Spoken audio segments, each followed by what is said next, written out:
नमस्कार दोस्तों, स्वागत है आप सभी लोग का आपके अपने YouTube channel live study Allahabad पर। तो दोस्तों, जैसा कि आपको पता है कि प्रत्येक शाम को 7 बजे से हम लोग UP TGT PGT, Jharkhand TGT PGT, assistant professor, anti grade GIC lecturer और यूजीसी नेट के प्रीवियस ईयर क्वेश्चन पेपर को देखते हैं।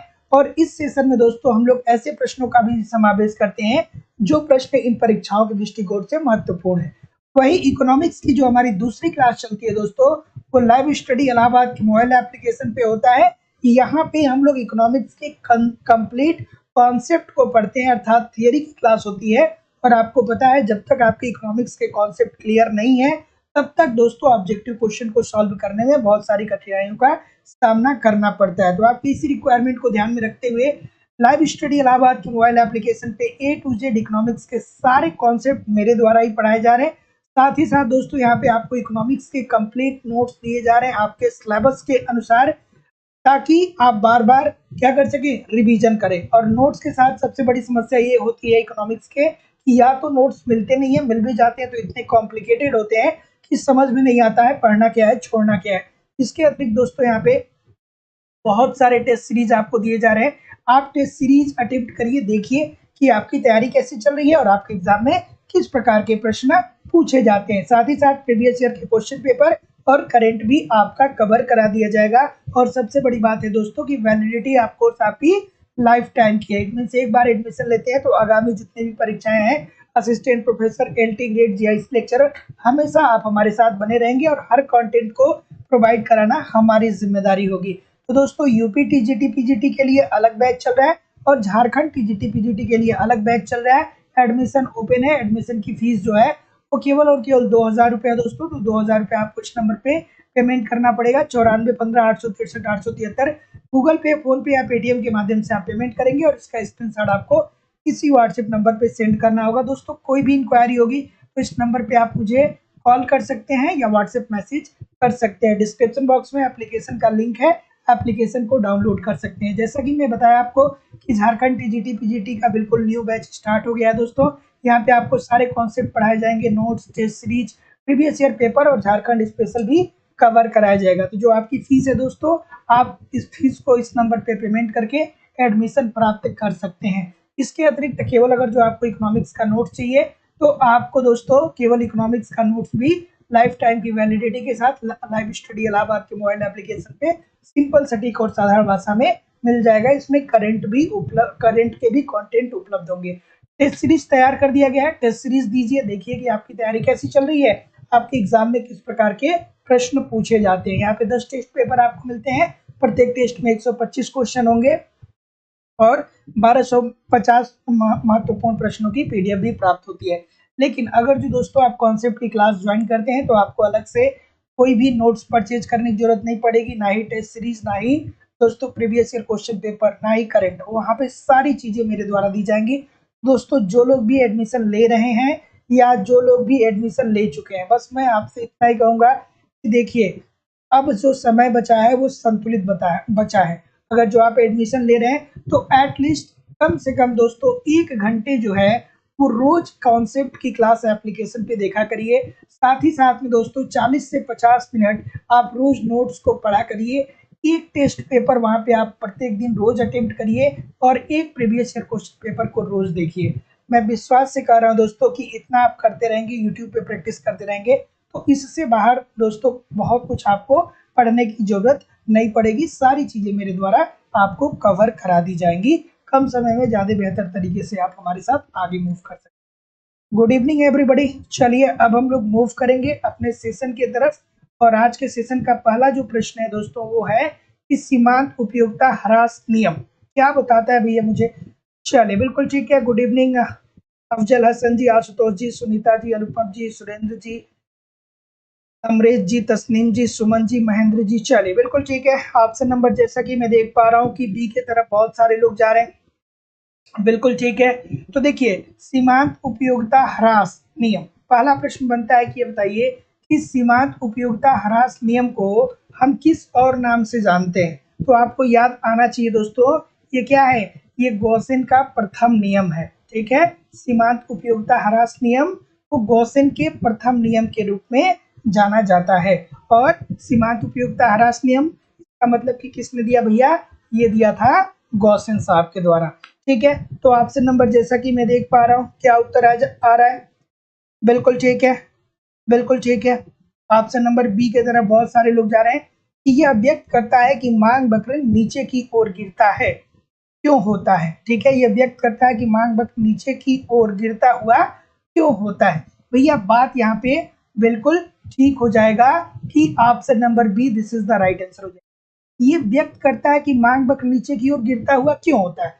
क्यों मांग वक्र नीचे की ओर गिरता हुआ होता है भैया, तो गोसेल साहब क्या कहते हैं, यही तो कहते हैं ना कि एक जो उपभोक्ता है वो जब अतिरिक्त इकाइयों का उपभोग करता है, एक अतिरिक्त इकाई का उपभोग करेगा, तो उससे मिलने वाली जो सीमांत उपयोगिता होती है वो क्या होने लगती है, कम होने लगती है। तो जैसा कि मैं देख पा रहा हूँ ऑप्शन नंबर क्या बोल रहे हैं भाई, ऑप्शन नंबर क्या बोल रहे हैं, क्या बोल रहे हैं, तो जितने लोग भी बी बोल रहे हैं सभी लोग का उत्तर यहाँ पे बिल्कुल ठीक हो जाएगा। तो सीमांत उपयोगिता ह्रास नियम किसका नियम है भैया, सीमांत उपयोगिता का ह्रास नियम सर्वप्रथम किसने दिया था, गोसेन साहब ने दिया था। और इसीलिए इसे गोसेन के प्रथम नियम के रूप में भी जाना जाता है। और ये नियम हमको क्या बताता है, ये नियम बताता है कि यदि एक उपभोक्ता जो है वो एक अतिरिक्त इकाई का उपभोग कर रहा है तो उससे मिलने वाली जो उपयोगिता होती है उस सीमांत उपयोगिता जो होती है उसमें कमी आती है। और यही कारण है कि यह व्यक्त करता है कि मांग वक्र नीचे की ओर गिरता हुआ क्यों होता है। Option number B this is the right answer हो जाएगा। अगला प्रश्न, उपभोक्ता व्यवहार में प्रतिस्थापन प्रभाव को पृथक करने में निम्नलिखित में से कौन एक अपरिवर्तित रहता है। चलिए इंपॉर्टेंट प्रश्न है, बिल्कुल ठीक है, क्या उत्तर है भाई। चलिए ऑप्शन नंबर जैसा कि मैं देख पा रहा हूं, बिल्कुल ठीक है। ऑप्शन नंबर क्या बोल रहे हैं, चलिए मैं जैसा कि आपके कमेंट को देख पा रहा हूं, क्या उत्तर आ रहा है भाई।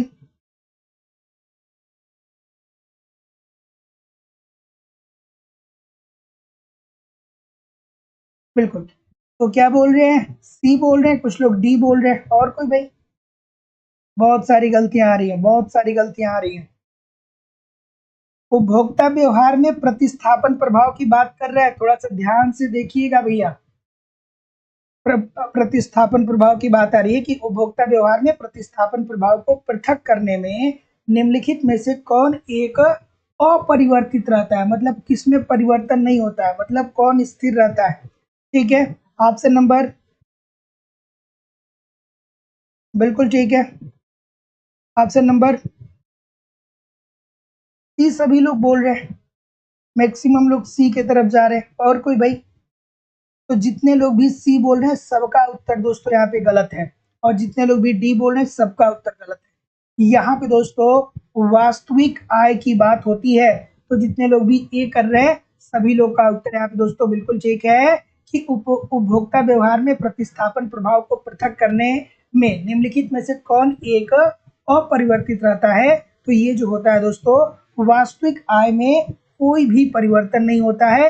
तो option number A according to the question this is the right answer हो जाएगा। जब आप कॉन्सेप्ट पढ़ेंगे दोस्तों तो बहुत ही अच्छे से इसको पढ़ेंगे कि जब उपभोक्ता की आय में परिवर्तन हुए बिना, जब उपभोक्ता की आय में कोई परिवर्तन नहीं हो रहा है, ठीक है, जब दो वस्तुओं की सापेक्ष कीमतों में इस तरह परिवर्तन हो कि उपभोक्ता विशेष की स्थिति में ना तो पहले से बुरी स्थिति में जाए ना ही पहले से अच्छी स्थिति में जाए। तो ऑप्शन नंबर क्या हो जाएगा दोस्तों, ये जितने लोग भी बोल रहे हैं सभी लोग का उत्तर यहाँ पे बिल्कुल ठीक होने वाला है कि उपभोक्ता व्यवहार में प्रतिस्थापन प्रभाव को पृथक करने में निम्नलिखित में से कौन एक अपरिवर्तित रहता है। तो वास्तविक आय जो होता है वो अपरिवर्तित होता है। अगर जो आय में कोई परिवर्तन नहीं हो रहा है तो भी वो पहले की संतुष्टि और दूसरे की संतुष्टि में कोई प्रभाव नहीं पड़ता है। इस प्रश्न का उत्तर थोड़ा सा आराम से करिएगा, बहुत सारे लोग इस प्रश्न का उत्तर गलत करते हैं कि उपभोक्ता के संतुलन की निम्नलिखित में से कौन एक सही शर्त है। उपभोक्ता की संतुलन की सही शर्त आपको बताना है। मुझे नहीं लग रहा है कि गलती होनी चाहिए क्योंकि ये इजी सा प्रश्न है भैया। ऑप्शन नंबर क्या हो जाएगा, बिल्कुल ठीक है, बिल्कुल ठीक है, बी बोल रहे हैं, सभी लोग बोल रहे हैं। भैया संतुलन की स्थिति में क्या होता है, संतुलन की स्थिति में यही तो होता है MRS एक्स वाई जो बराबर होता है P X upon P Y के।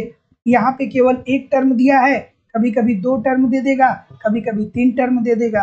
तो ऑप्शन नंबर जितने लोग भी बी बोल रहे हैं सभी लोग का उत्तर यहाँ पे बिल्कुल ठीक है कि उपभोक्ता के संतुलन के लिए कौन सी एक शर्त है, तो M R S X Y is equal to P X upon P Y. Option number B according to the question, जैसा कि मैं देख पा रहा हूँ सभी लोग का उत्तर यहाँ पे बिल्कुल ठीक हो जाएगा। अगला प्रश्न आपके सामने ये रहा कि जब M U X upon P X greater than होगा M U Y upon P Y के, तब उपभोक्ता को क्रय करना चाहिए। ऑप्शन नंबर क्या होगा, चलिए बता दीजिए मुझे इस प्रश्न का उत्तर। बिल्कुल ठीक है। एम यू एक्स क्या इंडिकेट कर रहा है, कमेंट करके बताइए। ये तो चलिए पी सभी लोग बता देंगे कि सर ये कीमत है। एम यू एक्स क्या इंडिकेट करता है, कमेंट करके सभी लोग बताइए कि एम यू एक्स क्या इंडिकेट कर रहा है। चलिए ऑप्शन नंबर जैसा कि मैं देख पा रहा हूं, क्या उत्तर आ रहा है भाई, क्या उत्तर आ रहा है? ऑप्शन नंबर बिल्कुल ठीक है, बिल्कुल ठीक है। ऑप्शन नंबर ए की तरफ सभी लोग जा रहे हैं।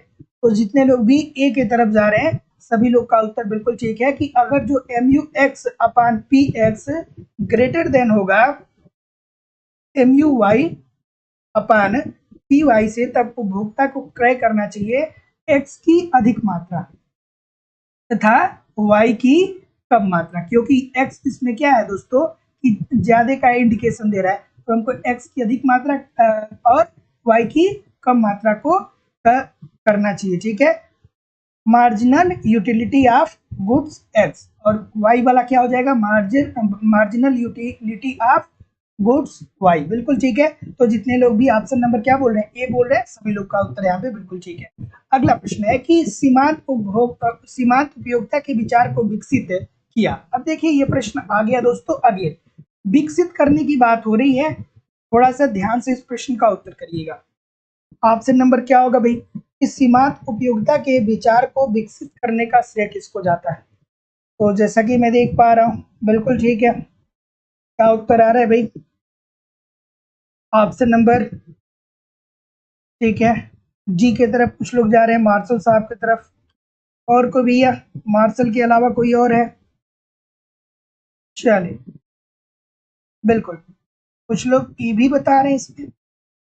और कोई भाई, सीमांत उपयोगिता के विचार को विकसित करने का श्रेय किसको जाता है? बिल्कुल ठीक है। तो देखिए दोस्तों, जो सीमांत उपयोगिता सिद्धांत है इसको सर्वप्रथम प्रतिपादित करने का श्रेय जेवेंस साहब को जाता है। किसको जाता है? जेवेंस को जाता है। लेकिन जो विकसित करने का श्रेय जाता है वो अल्फ्रेड मार्शल साहब को जाता है। तो जितने लोग भी डी बोल रहे हैं सभी लोग का उत्तर बिल्कुल ठीक है। ये दोनों बातों को आपको ध्यान में रखना है कि सीमांत उपयोगिता के विचार को सर्वप्रथम देने का श्रेय किसको जाता है? जेवेंस को जाता है। और इसको विकसित करने का श्रेय किसको जाता है? अल्फ्रेड मार्शल को। दो तीन शब्दों में बताइए कि सीमांत उपयोगिता क्या होती है। हमने एक बार नहीं बहुत बार अलग अलग सेशनों में आपको मैं बताता रहता हूँ।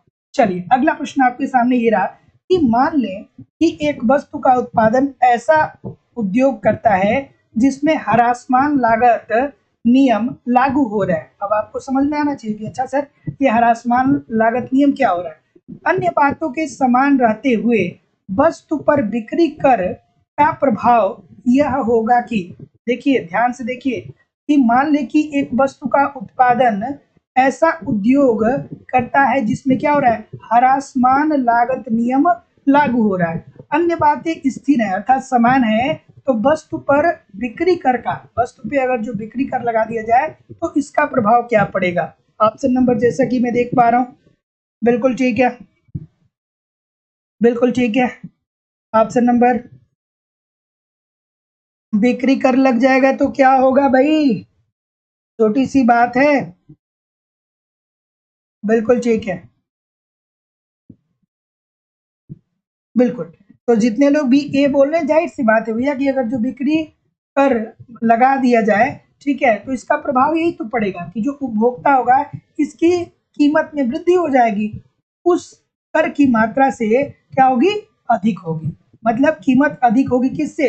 कर की मात्रा से। तो जैसा कि मैं देख पा रहा हूँ कि कोई यहाँ पे कंफ्यूजन वाली बात नहीं है, सभी लोग ए ही बोल रहे हैं ना? हाँ, तो ठीक है, अगर जो ए बोल रहे हैं तो एब्सोल्युटली दोस्तों आपका उत्तर ठीक है। तो याद रखिएगा कि मान ले कि एक वस्तु का उत्पादन ऐसा उद्योग करता है जिसमें ह्रासमान लागत नियम लागू होते हैं, अन्य बातों के समान रहते हुए वस्तु पर बिक्री कर का प्रभाव यह पड़ेगा कि उपभोक्ता की कीमत में वृद्धि उस कर की मात्रा से क्या होगी? अधिक होगी। अगला प्रश्न, एंजिल का नियम निम्न में से किसकी व्याख्या करता है? चलिए भैया, एंजल साहब की बात हो रही है। एक बार वीडियो को लाइक और शेयर जरूर कर दिया करिए दोस्तों, इतने सारे लोग क्लास देख रहे हैं फिर भी लाइक और शेयर की संख्या इतनी कम क्यों है? निवेदन है सभी लोगों से, एक बार वीडियो को लाइक और शेयर जरूर कर दिया करिए। चलिए, ऑप्शन नंबर क्या होगा भाई? एंजिल का नियम निम्न में से किसकी व्याख्या करता है? तो जैसा कि मैं देख पा रहा हूं, बिल्कुल ठीक है, बिल्कुल ठीक है, ए बोल रहे हैं, कुछ लोग ए बोल रहे हैं, कुछ लोग बी बोल रहे हैं, और कोई भैया? कुछ लोग ए बोल रहे हैं, कुछ लोग बी बोल रहे हैं। मांग की धनात्मक आय लोच होती है या मांग की ऋणात्मक आय लोच होती है? बहुत सारा कंफ्यूजन है, थोड़ा सा आराम से करिए, बहुत सारी गलतियां हो रही हैं। ठीक है, बिल्कुल ठीक है, ठीक है, बिल्कुल। तो भैया, जब आप एंजल साहब को पढ़ेंगे ना, तो क्या कहते हैं? वो ये कहते हैं, वो उन्होंने क्या किया कि एंजल का जो नियम उन्होंने दिया, उन्होंने एक समाज के समूह का अध्ययन किया, और जब उस समाज के समूह का अध्ययन करते हुए, जैसा कि मैं देख पा रहा हूँ कि बहुत सारे लोग गलत कर रहे हैं, उन्होंने एक समाज के समूह का अध्ययन किया और उन्होंने निष्कर्ष निकाला कि जब एक व्यक्ति की आय में वृद्धि होती है तो उपभोग पर जो अनुपात होगा वो क्या होता है? कम हो जाता है। लेकिन मकान और कपड़े पे जो व्यय होता है वो क्या होता है? स्थिर होता है।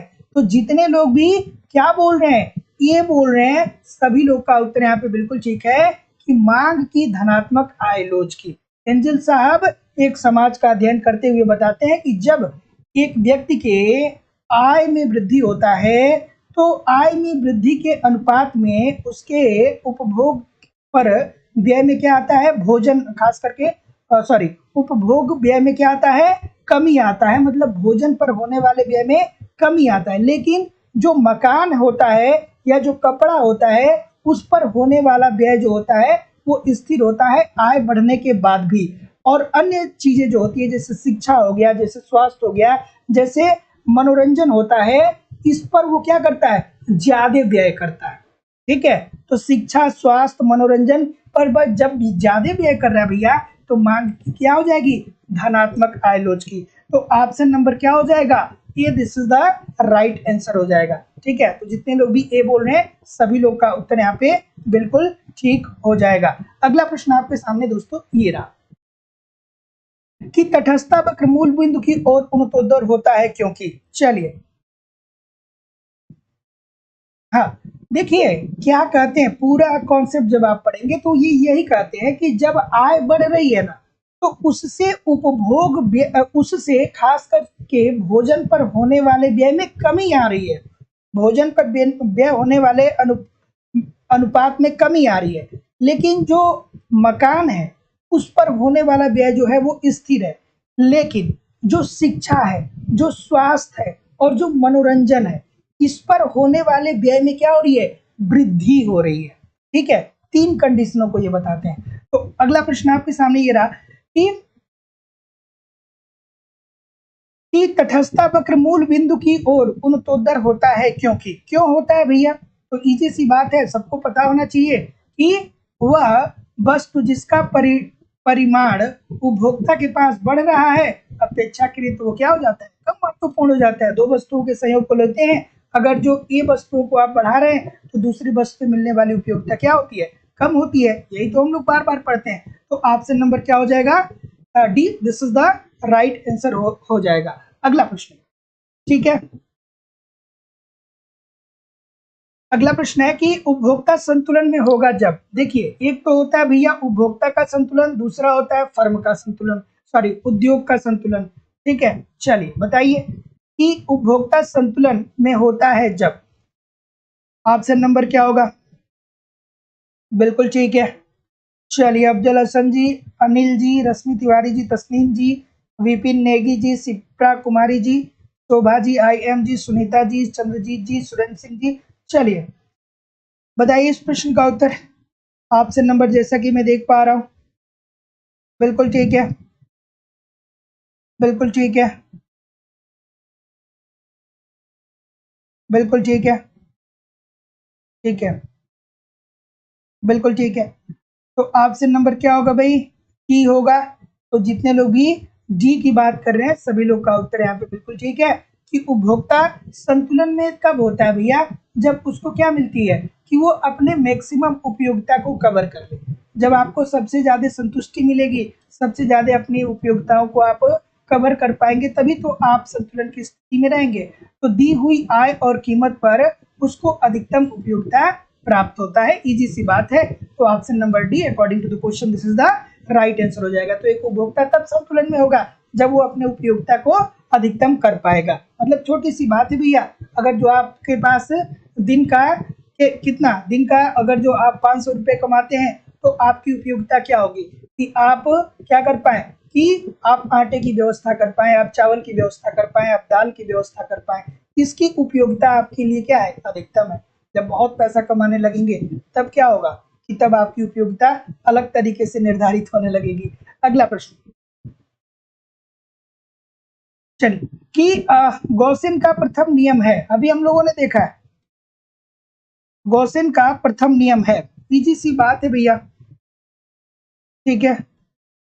ऑप्शन नंबर जैसा कि मैं देख पा रहा हूं, गॉसिन का प्रथम नियम है,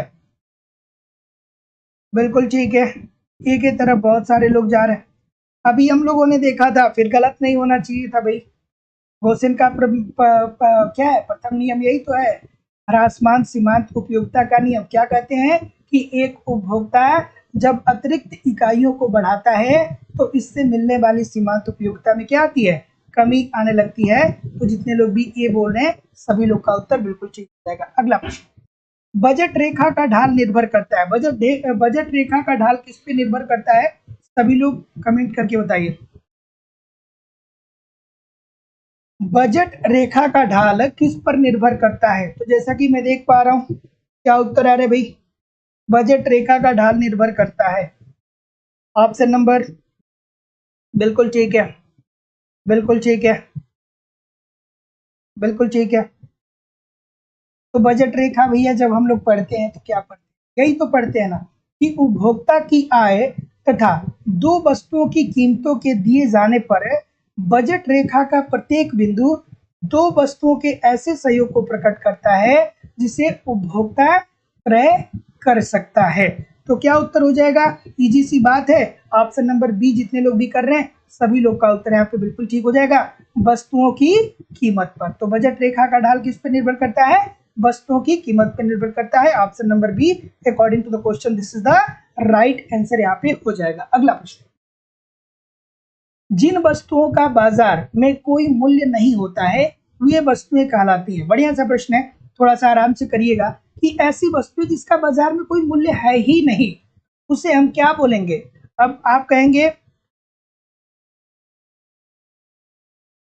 कहेंगे कि सर ऐसी कौन सी वस्तु है जिसका बाजार में कोई मूल्य ही नहीं है? जैसे हवा है, ठीक है। हवा का बाजार में कोई मूल्य है क्या? हवा का कोई बाजार में मूल्य है क्या? बिल्कुल नहीं है भैया। तो बताइए इस प्रश्न का उत्तर। ऑप्शन नंबर क्या होगा? बिल्कुल ठीक है, बी बोल रहे हैं। तो जितने लोग भी बी बोल रहे हैं अनार्थिक, मतलब अर्थ से इसका कोई भी संबंध नहीं है। तो option number B according to the question this is the right answer हो जाएगा कि जिन वस्तुओं का बाजार में कोई मूल्य नहीं होता है वो अनार्थिक वस्तुएं कहलाती हैं। अगला प्रश्न आपके सामने ये रहा कि यदि गाजर और एक अन्य वस्तु वाई स्थापन्न वस्तु है तो वाई वस्तु के मूल्य एवं गाजर एवं मांग के संबंध को एक वक्र दिखाया जाएगा जो कौन सा होगा? चलिए, अच्छा सा प्रश्न है, इस प्रश्न का उत्तर करिए। बिल्कुल ठीक है।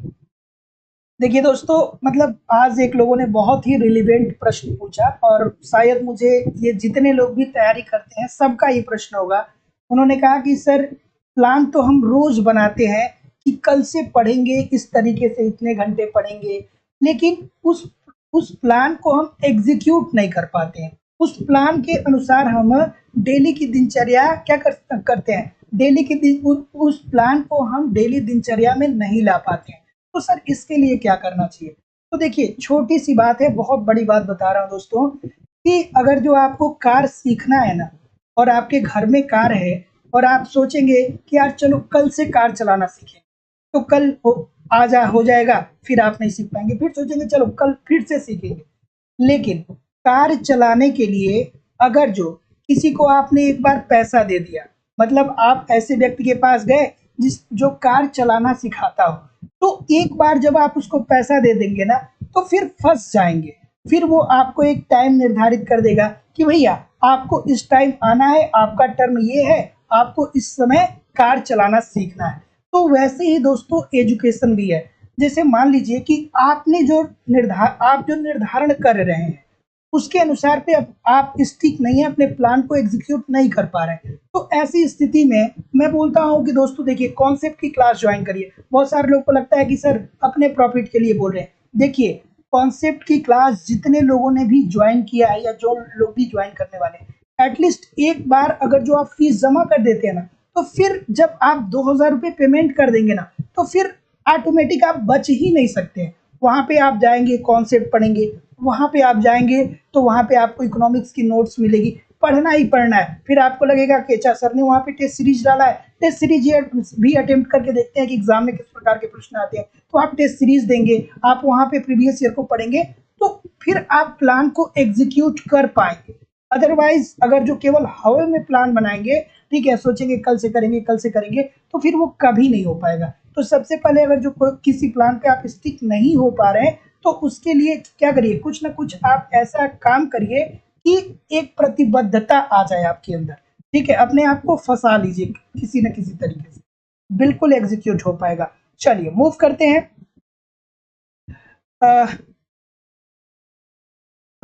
यदि गाजर और एक अन्य वस्तु y स्थापन वस्तुएं हों, ठीक है, तो y वस्तु के मूल्य एवं गाजर एवं मांग के संबंध को एक वक्र द्वारा दिखाया जाएगा। जो तो जैसा कि मैं देख पा रहा हूँ कि आपका उत्तर क्या आ रहा है भाई, ये आ रहा है ना, ऊर्ध्व गति वक्र की बात कर रहे हैं। तो जितने लोग भी क्या बोल रहे हैं, ये बोल रहे हैं, ये बोल रहे हैं, ये बोल रहे हैं, बिल्कुल ठीक है। तो ये तो दोस्तों देखिए, ये तो यहाँ पे ये अस्थापन वस्तुओं की बात कर रहा है ना, ये किसकी बात कर रहा है, अस्थापन वस्तुओं की बात कर रहा है। तो एक गाजर के साथ अस्थापन वस्तुएं क्या होती है, जैसे चाय और कॉफी, कॉफी की जगह पे आप चाय ले सकते हैं और चाय की जगह पे आप कॉफी ले सकते हैं। तो उसी कॉन्सेप्ट को यहाँ पे आपको अप्लाई करना है कि यदि गाजर और एक अन्य वस्तु एक्स स्थापन वस्तुएं, एक गाजर है और सॉरी वाई स्थापन वस्तुएं और एक वाई है, तो वाई के मूल्य एवं गाजर एवं मांग के संबंध को एक वक्र द्वारा दिखाया जाएगा। तो जाहिर सी बात है भैया, ये ऊर्ध्व गति वक्र होगा। तो जितने लोग भी एक ही बात कर रहे हैं, सभी लोग का उत्तर यहाँ पे बिल्कुल ठीक हो जाएगा। अस्थापन वस्तुओं को हम किससे प्रकट करते हैं, ऊर्ध्व गति वक्र के द्वारा प्रदर्शित करते हैं। जैसे चाय और कॉफी, कॉफी की जगह पे चाय लेंगे तो संतुष्टि मिल जाएगी, चाय की जगह पे कॉफी लेंगे तो संतुष्टि मिल जाएगी। तो option number A this is the right answer हो जाएगा। अगला प्रश्न आपके सामने ये रहा, चलिए इस प्रश्न का उत्तर करिए, क्या उत्तर होगा। ऑप्शन नंबर, बिल्कुल ठीक है, बिल्कुल ठीक है, ठीक है। चलिए कि क्रमागत उपभोग के अंतर्गत निम्नलिखित वाक्यों में से कौन ठीक है। चलिए,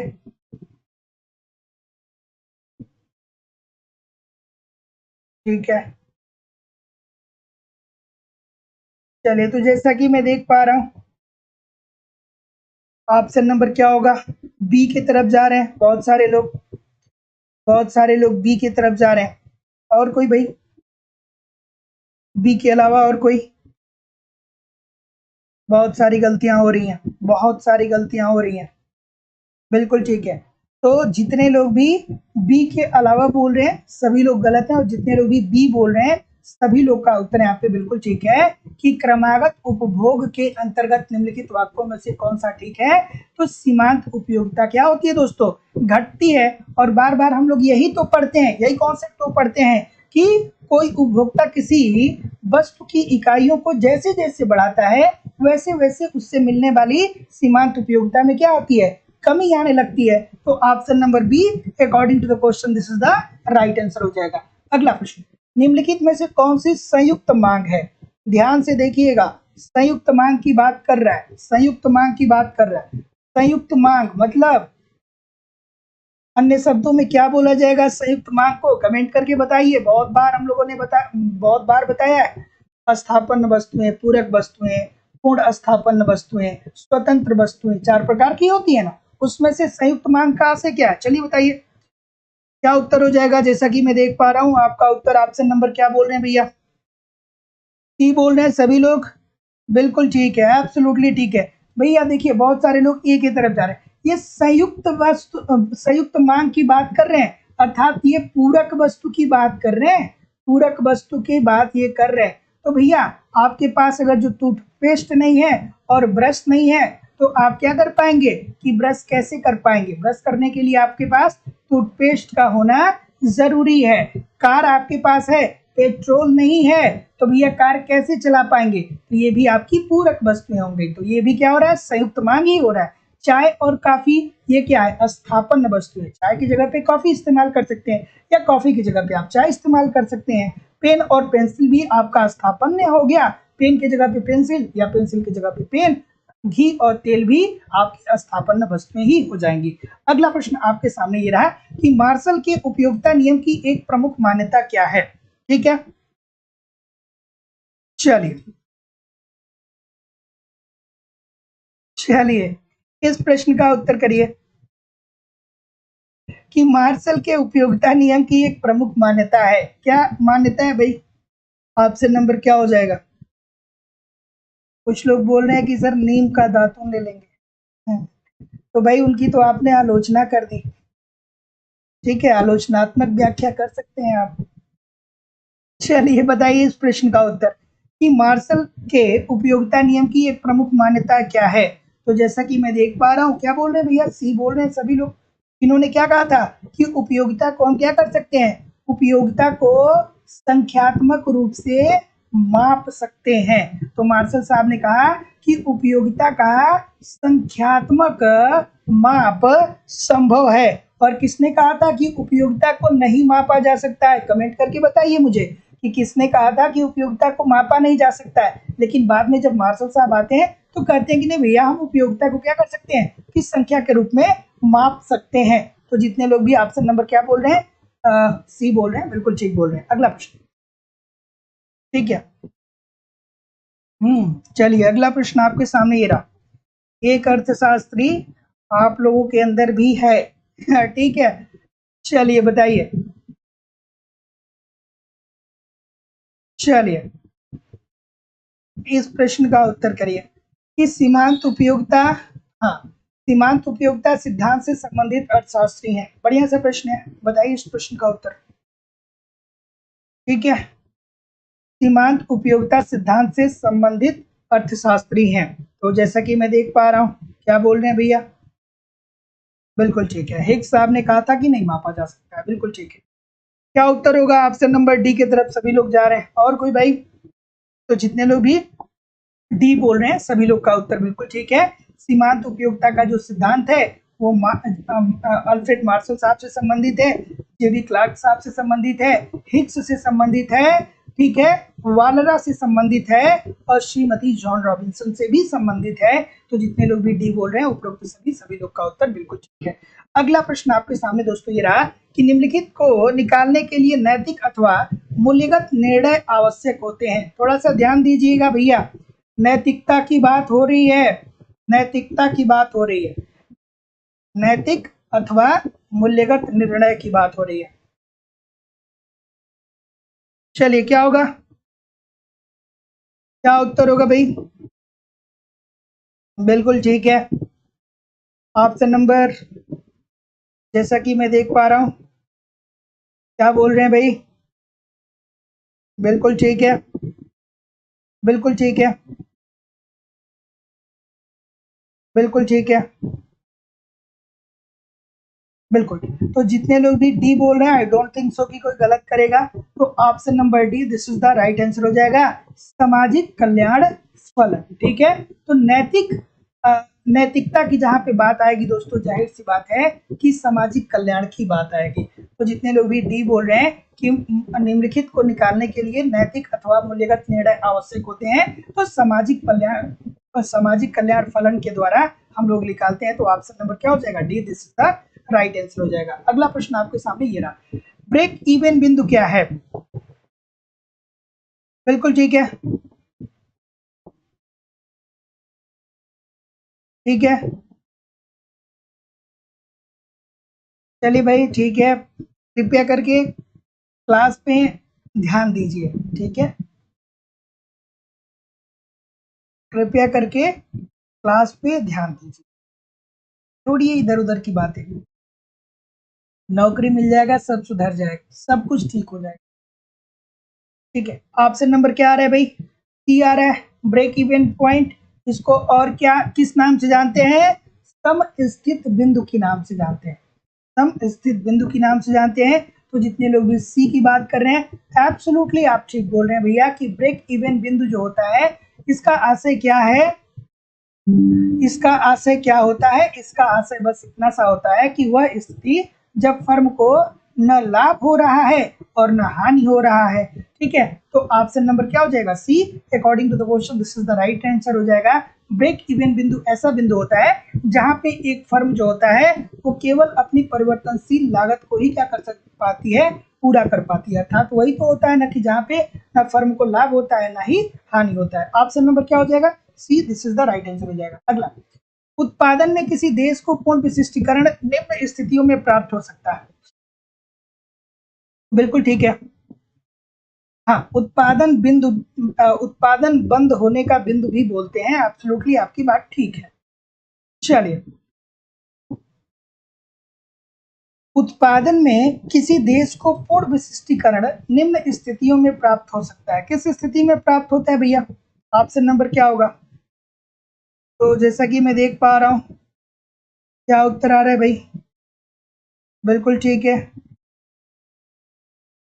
सी बोल रहे, सी बोल रहे हैं, कुछ लोग बी बता रहे हैं। थोड़ा सा ध्यान से करिए, बहुत गलतियां हो रही है। उत्पादन में किसी देश को पूर्ण विशिष्टीकरण कब मिल रहा है? कब मिलेगा विशिष्टीकरण? कितने सारे लोग गलत कर रहे हैं भाई, कितने सारे लोग गलत कर रहे हैं। दूसरी अवस्था में विशिष्टीकरण मिलता है ना। और दूसरी अवस्था कौन सी होती है? दूसरी अवस्था कौन होती है? सभी लोग इतना गलत क्यों कर रहे हैं भाई? इतनी गलती की उम्मीद नहीं है मुझे आपसे। देखिए, पूर्ण विशिष्टीकरण तभी तो मिलता है कि जब एक फर्म अपने औसत लागत को क्या करता है? न्यून कर लेता है, अपने औसत लागत को न्यूनतम करता है। और आप लोगों ने कॉन्सेप्ट पढ़ा होगा तो कुछ इस स्थिति को पढ़ा होगा। ठीक है, थोड़ा सा ठीक से नहीं बन पा रहा है, लेकिन जो मैं कहना चाहता हूँ उसको ध्यान में रखिएगा। तो यहाँ पे क्या होता है दोस्तों? यहाँ पे वृद्धिमान नियम लागू होता है, वृद्धिमान लागत। अर्थात यहाँ पे क्या होता है कि यहाँ पे क्या होता है दोस्तों? यहाँ पे क्या होता है कि यहाँ पे आप उत्पादन के कारकों को बढ़ा करके अपने उत्पादन की मात्रा में वृद्धि करते हैं, तो ये वृद्धिमान लागत होता है। लेकिन दूसरे जो अवस्था होती है, इसमें क्या होता है? लागत समता नियम लागू हो जाता है। अर्थात इसमें उत्पादन के कारकों को आप इतना बढ़ा चुके होते हैं कि इन्हीं के द्वारा आप मैक्सिमम उत्पादन कर सकते हैं। इसको और ज्यादा आप बढ़ाएंगे तो ह्रासमान लागत की स्थिति आ जाएगी। तो ये इसका तो उत्तर बी हो, इसका तो उत्तर ए होना चाहिए ना। तो जितने लोग भी ए बोल रहे हैं, सबका उत्तर ठीक होगा भाई। ये लागत समता की स्थिति आती है ना कि अब ये अपनी लागत को और ज्यादा नहीं बढ़ा सकता है। अपनी लागत को ये दूसरी अवस्था में इतना बढ़ा देता है कि अब इससे ज्यादा अगर जो लागत को बढ़ाएगा तो लागत की स्थिति फिर वृद्धिमान लागत की स्थिति आ जाएगी। अर्थात उत्पादन कारकों को बढ़ाती जाएगा तो अब उत्पादन में वृद्धि नहीं होगी, और अगर जो हो भी रही है तो इससे उसको क्या होगा कि उसके लागतों में वृद्धि हो जाएगी। तो जितने लोग भी ए बोलेंगे सभी लोग का उत्तर बिल्कुल ठीक हो जाएगा। गलती इतनी क्यों हो रही थी भाई, छोटी सी बात थी, गलत क्यों हो रहा है, इतना छोटा सा बच्चों वाला प्रश्न है। अगला प्रश्न आपके सामने ये रहा कि तकनीकी विकास में निहित होता है, क्या उत्तर हो जाएगा। चलिए, तकनीकी विकास में निहित होता है, ऑप्शन नंबर क्या हो जाएगा। बिल्कुल ठीक है, ऑप्शन नंबर बिल्कुल ठीक है। ऑप्शन नंबर क्या बोल रहे हैं, चलिए डी बोल रहे हैं। तकनीकी विकास में क्या निहित होगा भैया, अगर जो टेक्नोलॉजी का विकास हो रहा है तो उसका मतलब क्या है कि उसका क्या असर पड़ेगा। तो भैया देखिए, निवेश की दी हुई मात्रा से अधिक मात्रा में उत्पादन होगा। जाहिर सी बात है कि जो आपकी निवेश है उससे अधिक मात्रा में वो टेक्नोलॉजी के द्वारा हम क्या कर पाएंगे, उत्पादन कर पाएंगे।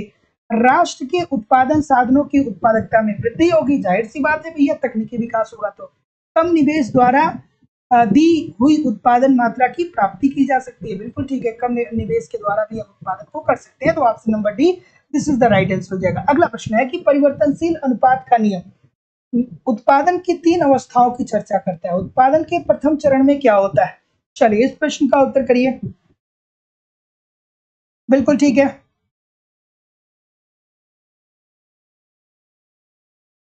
चलिए इस प्रश्न का उत्तर करिए। चलिए कि परिवर्तनशील अनुपातों का नियम उत्पादन की 3 अवस्थाओं की चर्चा करता है। उत्पादन के प्रथम चरण में क्या होता है। और दोस्तों जो लोग भी हमारे साथ यूपी टीजीटी पीजीटी या झारखंड टीजीटी पीजीटी के लिए जुड़े हैं, तो मैं आपसे बता दूं कि इकोनॉमिक्स की जो दूसरी क्लास चल रही है वो लाइव स्टडी इलाहाबाद के मोबाइल एप्लीकेशन पर चल रही है। और ये दोस्तों मेरी जिम्मेदारी है कि आपको जितने माध्यम से हो सके इकोनॉमिक्स तैयार कराया जाए। ए टू जेड इकोनॉमिक्स के सारे कॉन्सेप्ट आपको लाइव स्टडी इलाहाबाद के मोबाइल एप्लीकेशन पे पढ़ाए जा रहे हैं। कॉन्सेप्ट क्लियर रहेंगे तो फिर इन प्रश्नों को अटेम्प्ट करने में आपको बहुत सुविधा होने वाली है। साथ ही साथ ए टू जेड इकोनॉमिक्स के सारे नोट्स आपको दिए जा रहे हैं, नोट्स वहाँ पे पढ़ते रहिए।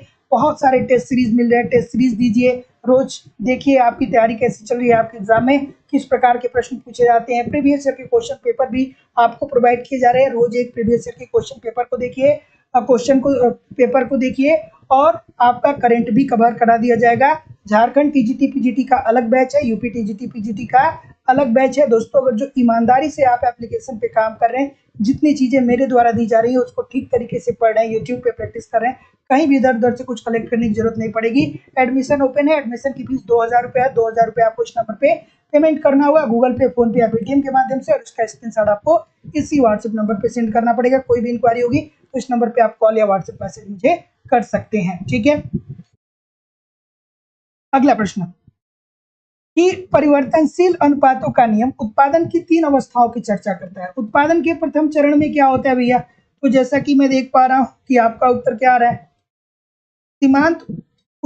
सीमांत उत्पादन बढ़ता है और फिर गिरना प्रारंभ होता है। प्रथम अवस्था में यही तो होता है ना भैया कि उत्पादन जो है वो बढ़ता है, ठीक है। सीमांत उत्पादन बढ़ता है क्योंकि उत्पादन के कारकों में हम क्या करते हैं, वृद्धि करते हैं। तो उत्पादन के कारकों में वृद्धि करके उत्पादन को बढ़ाते हैं, और ये अंत में क्या होता है दोस्तों, गिरना प्रारंभ हो जाता है। तो जितने लोग भी डी बोल रहे हैं सभी लोग का उत्तर यहाँ पे बिल्कुल ठीक हो जाएगा। अगला प्रश्न, चलिए बबीता जी बहुत सारा टेस्ट आपके बैच में पड़ा है, टेस्ट वाले सेक्शन में जाकर के टेस्ट सीरीज को अटेम्प्ट कर सकते हैं। ऑलरेडी वहाँ पे बहुत सारे टेस्ट पड़े हुए हैं, ठीक है। चलिए अगला प्रश्न है कि उत्पादन फलन का उदाहरण है। चलिए उत्पादन फलन का उदाहरण क्या होता है, ऑप्शन नंबर क्या हो जाएगा भाई। बिल्कुल ठीक है, इजी सी बात है, इजी सी बात है। Q is equal to function of A B C. A B C दोस्तों इसमें एक तरीके से क्या हो जाएगा, साहसी हो जाएगा, सॉरी श्रम हो जाएगा, पूंजी हो जाएगा और साहस हो जाएगा। तो जितने लोग भी डी बोल रहे हैं सभी लोग का उत्तर यहाँ पे बिल्कुल ठीक है। अगला, सीमांत लागत औसत लागत के बराबर होती है जबकि औसत लागत क्या होगी। चलिए बिल्कुल ठीक है, क्या उत्तर होगा। कि सीमांत लागत औसत लागत के बराबर होती है, जबकि औसत लागत क्या होता है? अच्छा सा प्रश्न है, इस प्रश्न का उत्तर करिए। क्या उत्तर होगा भाई?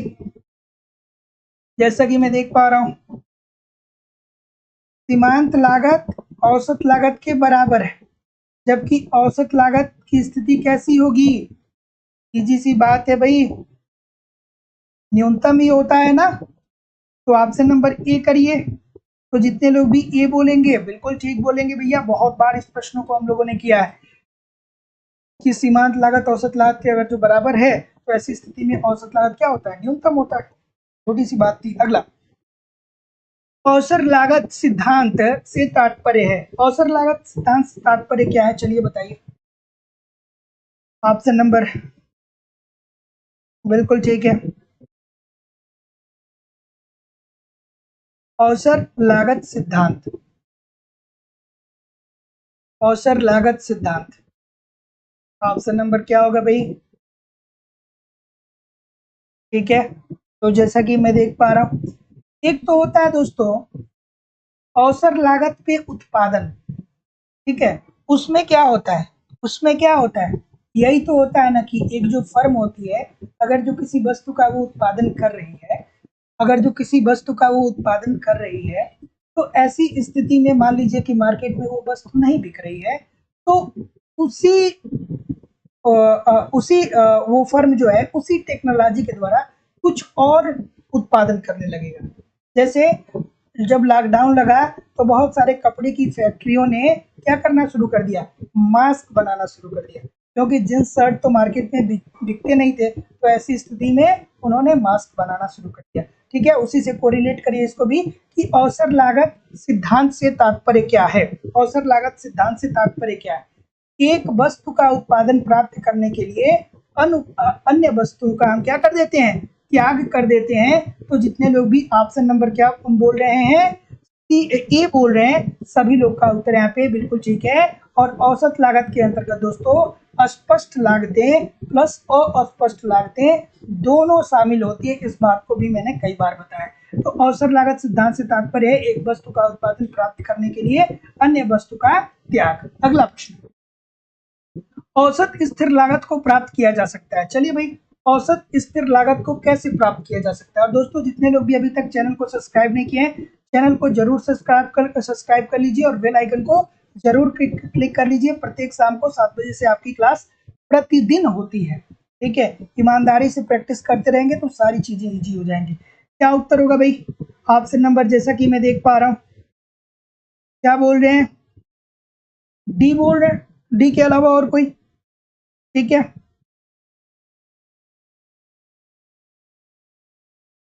औसत स्थिर लागत जो होता है दोस्तों, ठीक है, क्या बोल रहे हैं? औसत स्थिर लागत को प्राप्त किया जाता है। तो जितने लोग भी डी बोल रहे हैं कि A F C is equal to T F C upon T O के द्वारा। टी एफ सी क्या है भैया? सभी लोग कमेंट करके बताइए कि टी एफ सी क्या है। टी एफ सी क्या इंडिकेट करता है? तो भैया ये कुल स्थिर लागत को इंडिकेट करता है, कुल स्थिर लागत। और टी क्यू क्या व्यक्त करता है, ये बताइए। ठीक है, तो टी क्यू जो होता है दोस्तों वो टोटल आउटपुट, ठीक है, टोटल आउटपुट को इंडिकेट करता है। तो जो आपका औसत स्थिर लागत होता है वो कुल स्थिर लागत अपॉन टोटल आउटपुट के द्वारा इसे व्यक्त किया जाता है। ऑप्शन नंबर क्या हो जाएगा? ऑप्शन नंबर क्या हो जाएगा? डी। जितने लोग भी बोल रहे हैं सभी लोग का उत्तर यहाँ पे डी। जितने लोग भी बोल रहे हैं सभी लोग का उत्तर यहाँ पे बिल्कुल ठीक हो जाएगा। अगला प्रश्न, कि कर की मात्रा की तुलना में कीमतों में वृद्धि कम होती है जब, ठीक है,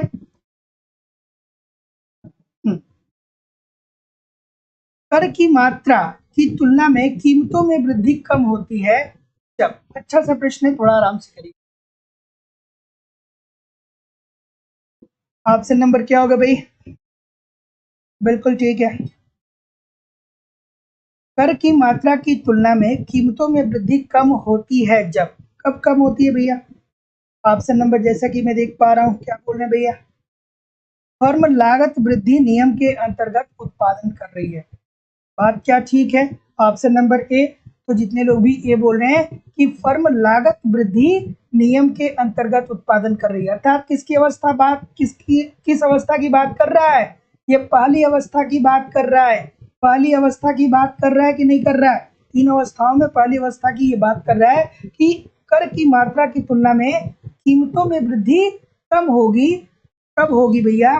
कब? जब फर्म लागत वृद्धि के अंतर्गत उत्पादन कर रहा है। छोटी सी बात है। तो ऑप्शन नंबर जितने लोग भी एक ही बात बोल रहे हैं सभी लोग का उत्तर यहाँ पे बिल्कुल ठीक हो जाएगा। अगला प्रश्न, अनुकूलन उत्पादन वह है जो अनुकूलतम फर्म आता है दोस्तों, अनुकूलतम उत्पादन आता है। ठीक है, आपको बताना है। ठीक है, यहाँ पे फर्म नहीं उत्पादन की बात कर रहा है। ऑप्शन नंबर क्या होगा? अनुकूलतम उत्पादन इसी स्तर पे क्या होता है? ये द्वितीय अवस्था की बात कर रहा है और यहीं पे एक जो फर्म होता है वो क्या करता है? संतुष्टि के स्तर को प्राप्त करता है। ठीक है, संतुष्टि के स्तर को प्राप्त करता है। चलिए बताइए क्या उत्तर होगा भैया? ऑप्शन नंबर जैसा कि मैं देख पा रहा हूं, क्या बोल रहे हैं? सी बोल रहे हैं। सी बोल रहे हैं, बिल्कुल ठीक है भैया, बहुत अच्छा बोल रहे हैं कि औसत लागत के न्यूनतम बिंदु पर उत्पादित होगा। तो अनुकूलतम उत्पादन वह उत्पादन होता है जहां पे दोस्तों औसत लागत क्या होगी? न्यूनतम होगी।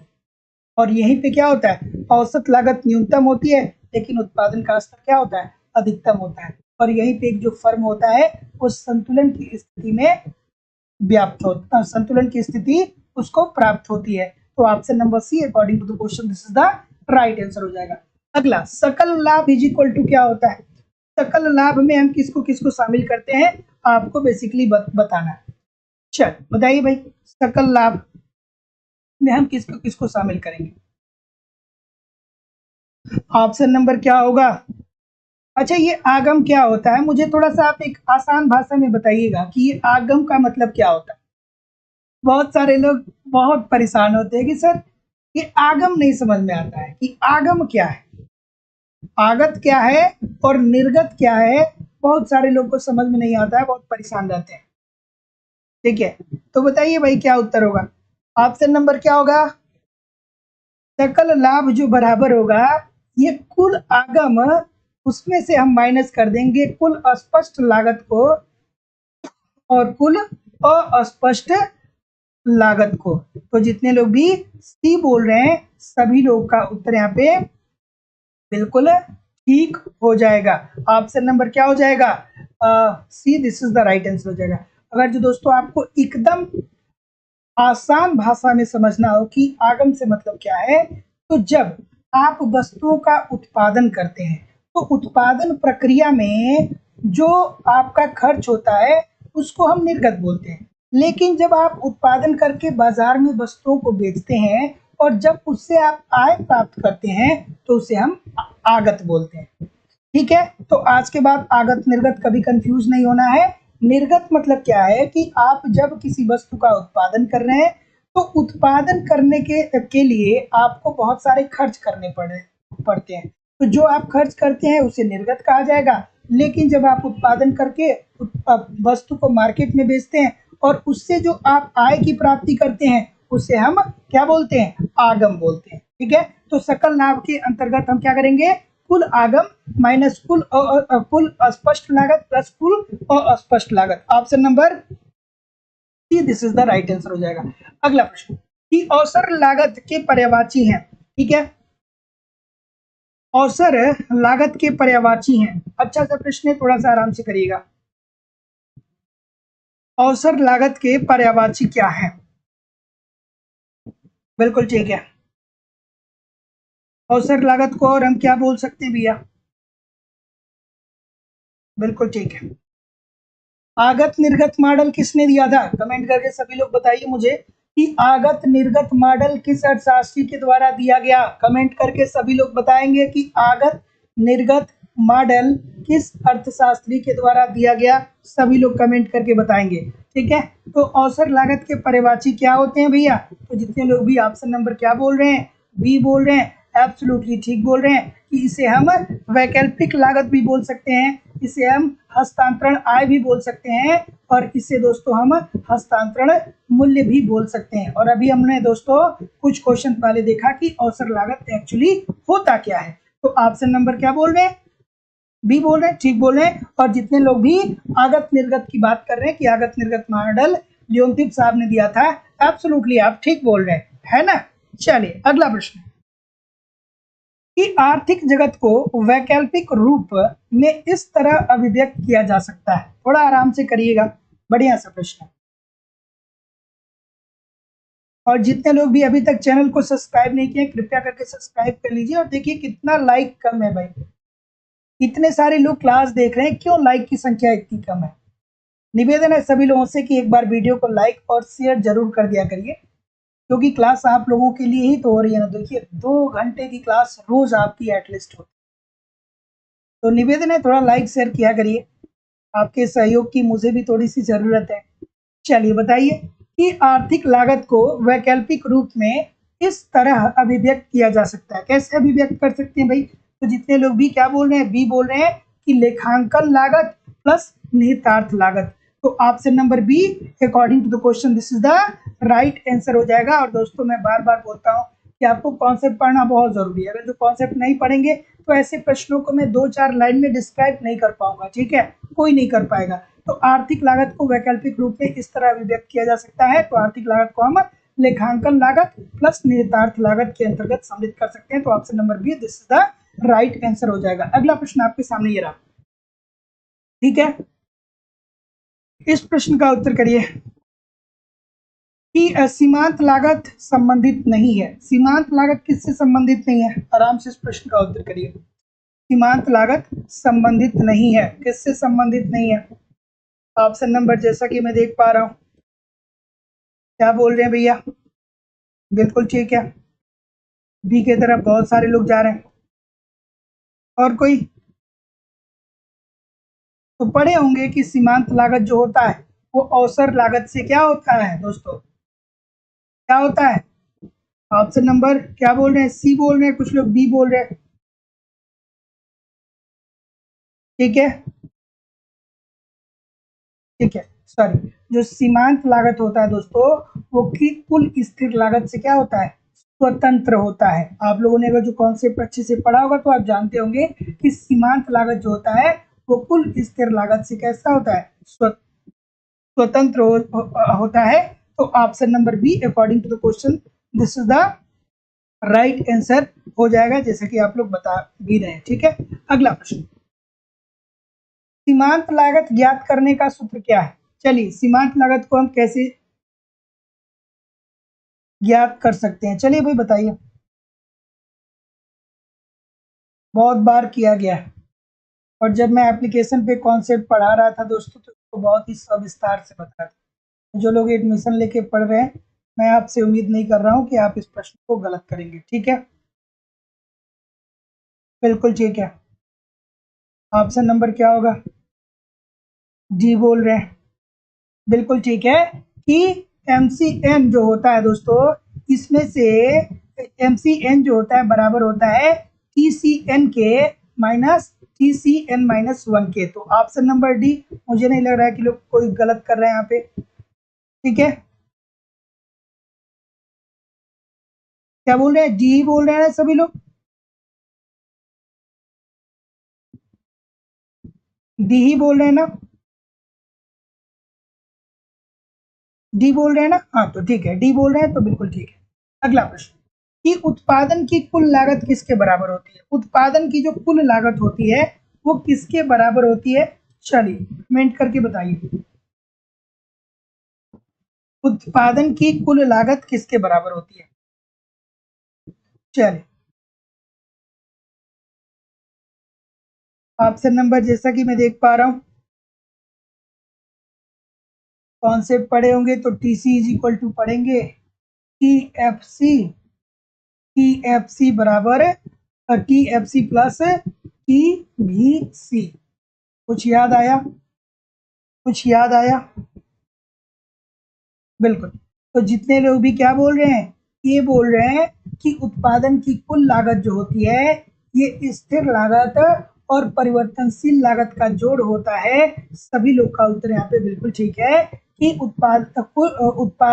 कुल लागत के अंतर्गत हम लोग स्थिर लागत प्लस परिवर्तनशील लागत को सम्मिलित करते हैं। स्थिर लागत का जल्दी जल्दी उदाहरण देके बताइए। मैं बहुत बार इन सारी बातों को बताता रहता हूँ, इसलिए मैं एक ही बात को रिपीट करने से थोड़ा सा परहेज करता हूँ, ठीक है, क्योंकि आप मेरे पुराने भी वीडियोस देखेंगे तो इन प्रश्नों को मैं एक बार नहीं बहुत बार एक्सप्लेन किया, तो थोड़ा सा मैं सोचता हूँ कि जो नए प्रश्न है उसमें थोड़ा सा एक्सप्लेनेशन ज्यादा हो, ठीक है। स्थिर लागत के अंतर्गत कौन कौन एक दो उदाहरण कमेंट करके जरूर बताइए। अगला प्रश्न आपके सामने ये रहा कि दीर्घकाल में सभी लागतें कैसी होती हैं। अच्छा सा प्रश्न है। दीर्घकाल में सभी लागतें होती हैं, ठीक है, बिल्कुल ठीक है, बिल्कुल ठीक है।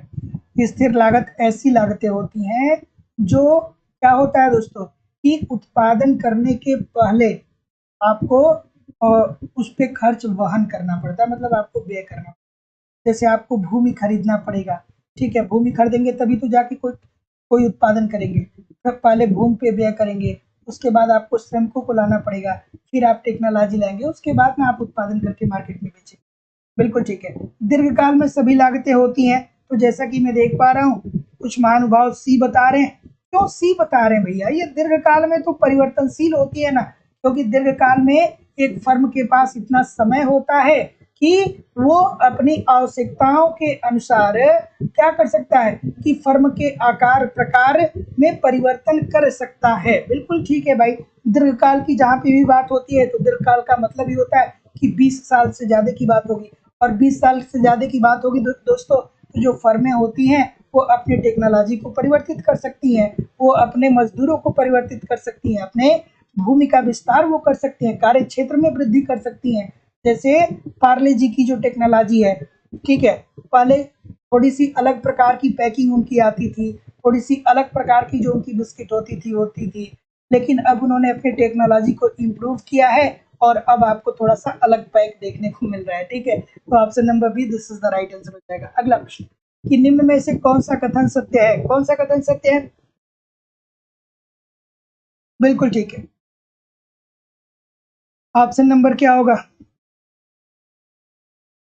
अफजल जी बोल रहे हैं सी इज इन शॉर्ट टर्म। सी जो होगा वो शॉर्ट टर्म में होगा, मतलब कि स्थिर तथा परिवर्तनशील दोनों होते हैं। अल्पकाल में अल्पकाल में जो लागतें होती हैं वो स्थिर और परिवर्तनशील दोनों होती हैं। यस या नो में कमेंट करके बताइए। यस या नो में कमेंट करके बताइए। बहुत अच्छी बात, बहुत अच्छी बात है यहाँ पे, क्योंकि अक्सर दिया रहता है कि अल्पकाल में जो होता है वो लागत जो होता है अपरिवर्तनशील होता है। तो क्या स्थिर और अपरिवर्तनशील दोनों होता है? कमेंट करके यस नो में मुझे बताइएगा जरूर, ठीक है। अगला प्रश्न आपके सामने ये रहा, इंटरेस्टिंग सा ऑप्शन है जो सी वाला ऑप्शन है, मजेदार। हाँ, इनमें से कौन सा कथन सत्य है? इसमें से कौन सा कथन सत्य है? बिल्कुल ठीक है, बिल्कुल ठीक है। ऑप्शन नंबर बिल्कुल ठीक है भाई। अल्पकाल में कहाँ परिवर्तन पाया जाता है? अल्पकाल में परिवर्तन कहाँ पे पाया जाता है? अल्पकाल में अपने साधनों में आप परिवर्तन कहाँ से करें? ठीक है, मान लीजिए कि आपके पास आप मक्के की खेती कर रहे हैं, ठीक है। जैसे एक छोटा सा एग्जांपल मैं बता दूं, मक्के की खेती आप कर रहे हैं, कल के दिन क्या हो गया? बारिश हो गया। अगर जो कल बारिश हो रहा है तो ऐसी स्थिति में अगर जो आप अपने खेत से मक्का काट कर लाए हैं घर पे और कल आपको उस मक्के को मार्केट में बेचना है एज अ भुट्टा, मतलब उसको भून के बेचना है, तो आपको पता है कि अमूमन क्या होता है कि बरसात के मौसमों में जो भुट्टे की बिक्री होती है वो ज्यादा हो जाती है। तो अगर तो बस आज आपने कल की चीजों को कल भुट्टा बेचने के लिए आज आपने तैयारी नहीं की है, तो कल ऑटोमेटिकली बारिश हो जाए और कल आप चाहे कि बड़ी मात्रा में भुट्टे को बेच पाए, तो ऐसा संभव नहीं है, ठीक है। अगला प्रश्न कि इनमें से कौन सा कथन सत्य है? इसमें से कथन कौन सा सत्य है? बिल्कुल ठीक है। ऑप्शन नंबर क्या होगा कि इनमें से कौन सा कथन सत्य है? बिल्कुल ठीक है। तो जैसा कि मैं देख पा रहा हूँ, ऑप्शन नंबर क्या आ रहा है भाई? बी बोल रहे हैं सभी लोग। बिल्कुल ठीक है, बी बोल रहे हैं सभी लोग। तो जितने लोग भी बी बोल रहे हैं कि जो कुल आगम होता है, मतलब जो टोटल इनकम होती है, वो बिक्री इकाइयां, जितनी इकाइयों की आप बिक्री करते हैं इंटू उससे औसत आगम से, मतलब औसत आगम से क्या कर दीजिए, गुणा कर दीजिए। तो जितने लोग भी ऑप्शन नंबर बी बोल रहे हैं, कुल आगम इज इक्वल टू बिक्री इकाइयां इंटू औसत आगम, सभी लोग का उत्तर यहाँ पे बिल्कुल ठीक हो जाएगा। Option number B according to the question सभी लोग का उत्तर यहाँ पे एब्सोल्युटली ठीक होने वाला है। T R is equal to R into X आपने पढ़ा होगा। अगला प्रश्न कि अपूर्ण प्रतियोगिता व दीर्घकाल में फर्म द्वारा अर्जित अब सामान्य लाभ में हितोहित हो जाने का कारण क्या है? चलिए, बहुत अच्छा सा प्रश्न है कि पूर्ण प्रतियोगिता व दीर्घकाल दोनों की बात कर रहा है, थोड़ा ध्यान दीजिएगा। पूर्ण प्रतियोगिता व दीर्घकाल में फर्म द्वारा अर्जित अब सामान्य लाभ, मतलब बहुत ज्यादा वो लाभ क्यों कमा लेता है, में हितोहित हो जाने का कारण क्या है? ऑप्शन नंबर क्या होगा भाई? जैसा कि मैं देख पा रहा हूँ, बी बोल रहे हैं, बी बोल रहे हैं, और कोई भाई? बी बोल रहे हैं सभी लोग, बिल्कुल ठीक है भाई। तो option number B according to the question this is the right answer हो जाएगा दोस्तों। कि पूर्ण प्रतियोगिता के अंतर्गत हम ये बात पढ़ते हैं ना कि पूर्ण प्रतियोगिता के अंतर्गत दीर्घकाल में भी एक फर्म अपने लाभ को अधिकतम इसलिए कर पाएगा क्योंकि उद्योग में नई फर्मों के प्रवेश के अभाव के कारण, ठीक है, नई फर्मों के प्रवेश के अभाव के कारण।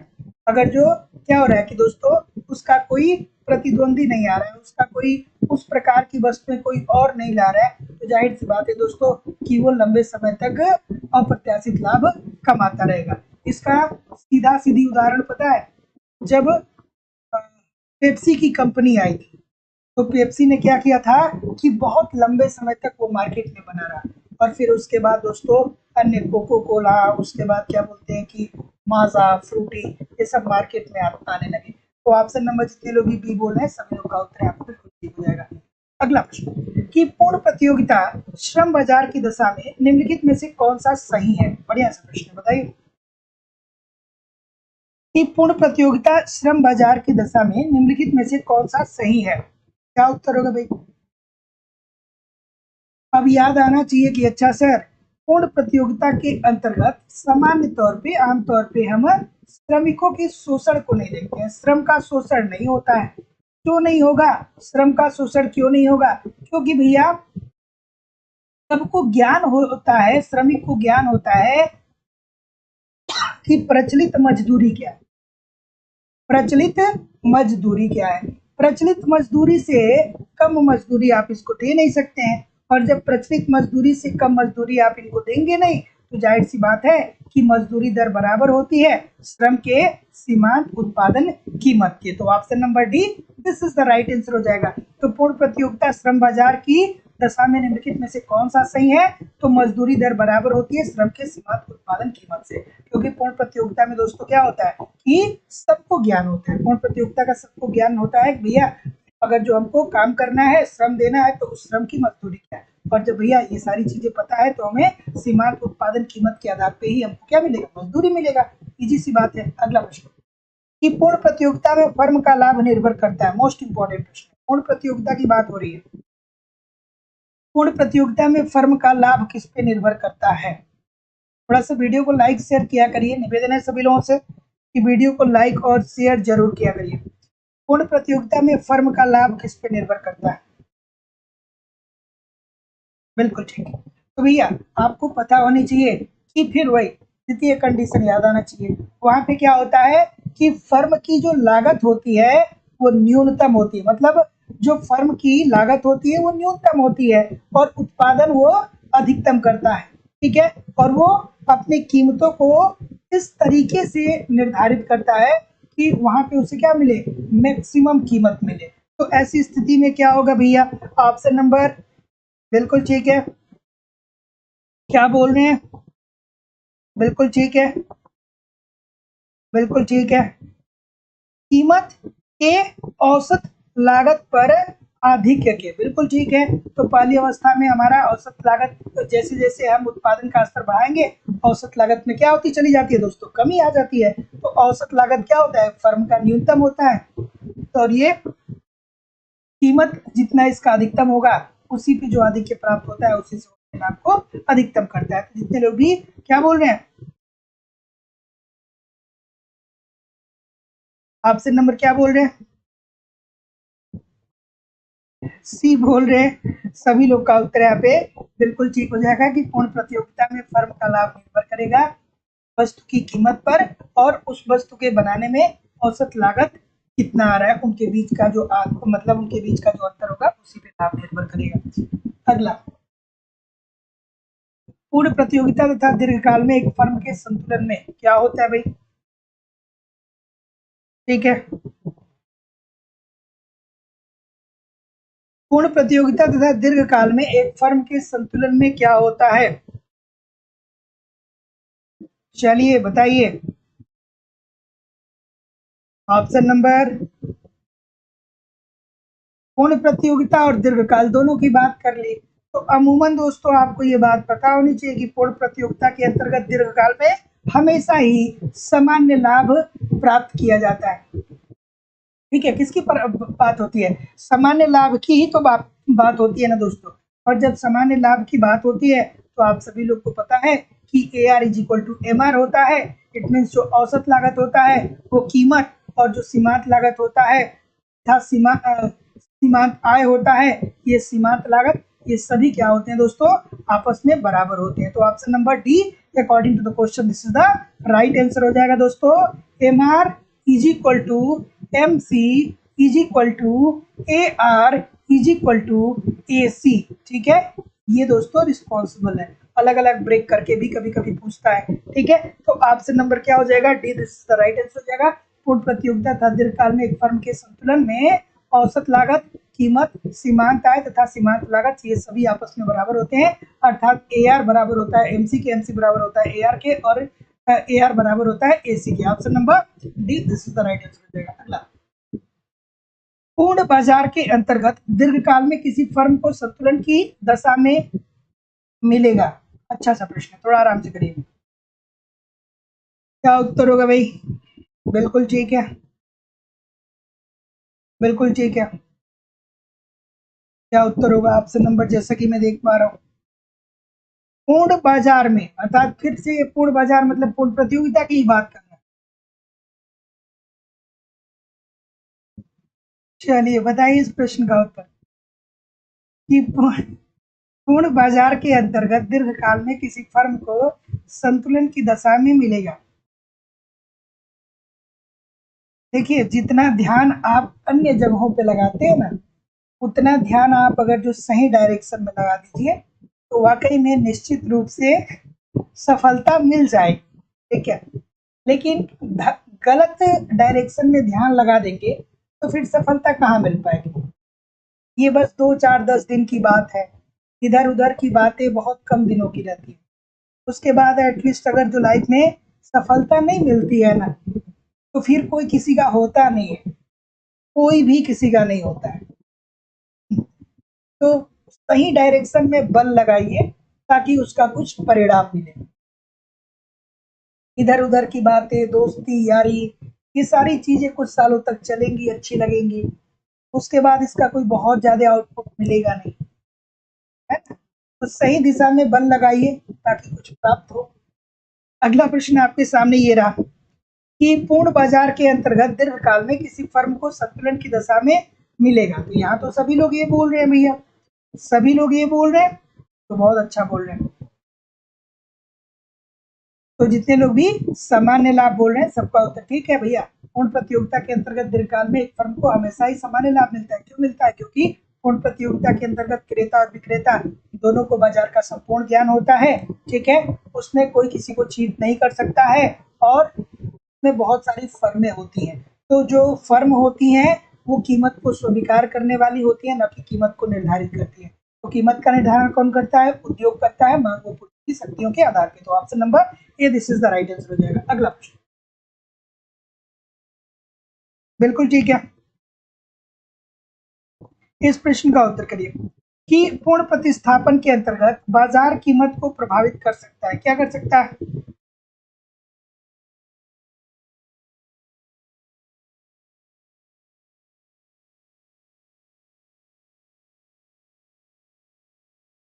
चलिए अगला प्रश्न आपके सामने रहा कि पूर्ण प्रतियोगिता के अंतर्गत बाजार कीमत को प्रभावित कर सकता है।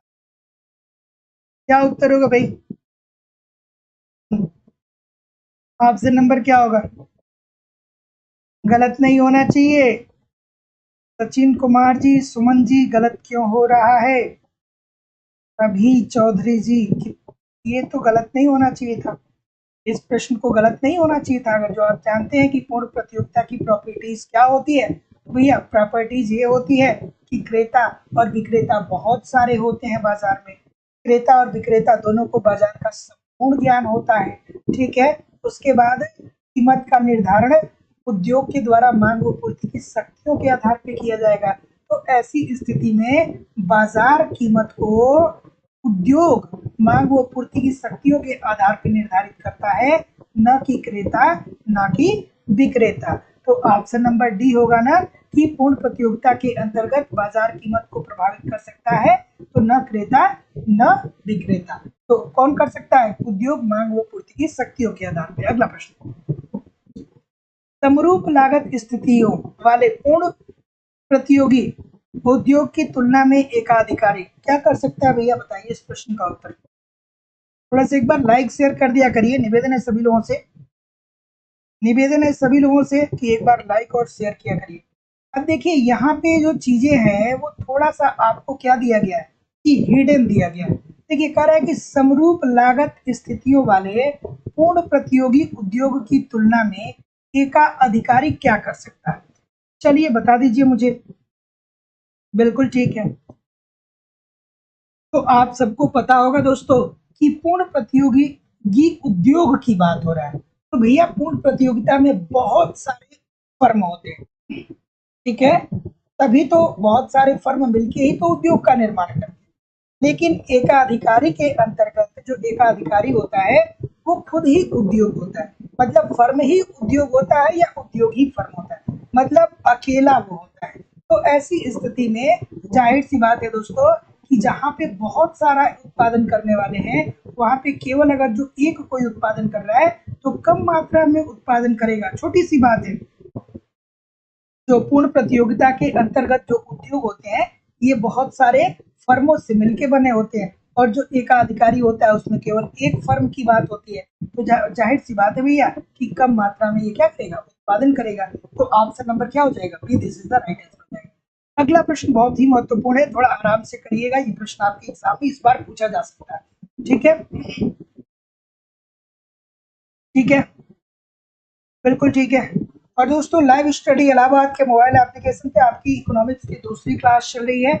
यूपी टीजीटी पीजीटी के लिए अलग बैच चल रहा है, और साथ ही साथ दोस्तों झारखंड टीजीटी पीजीटी के लिए अलग बैच चल रहा है। ये दोस्तों मेरी जिम्मेदारी है कि हर तरीके से आपको इकोनॉमिक्स कंप्लीट करवाया जाएगा। ए टू जेड इकोनॉमिक्स के सारे कॉन्सेप्ट आपके सिलेबस के अनुसार आपके लाइव स्टडी इलाहाबाद के मोबाइल एप्लीकेशन पे पढ़ाए जा रहे हैं। साथ ही साथ दोस्तों आपको इकोनॉमिक्स का कंप्लीट नोट्स दिया जा रहा है।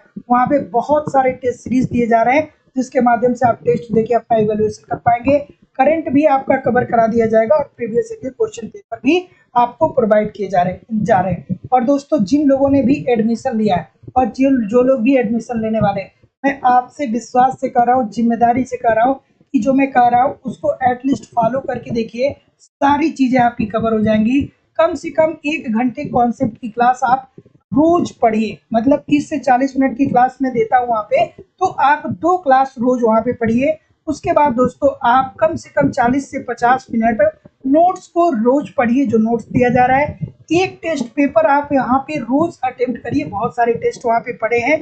साथ ही साथ में एक आप वहाँ पे प्रीवियस ईयर क्वेश्चन पेपर को जरूर पढ़िए, और एक यूट्यूब वाली क्लास को जरूर देखिए। सब कुछ कवर हो जाएगा यार। कितने तरीके से इकोनॉमिक्स को तैयार कर रहे हैं, कहाँ से इधर उधर से प्रश्न पड़ेगा। तो एडमिशन ओपन है दोस्तों, ईमानदारी, जितनी ईमानदारी से मैं आपको कंटेंट प्रोवाइड कर रहा हूँ उतना ईमानदारी से आप हमारे साथ अगर जो बने रहेंगे सब कुछ कवर हो जाएगा।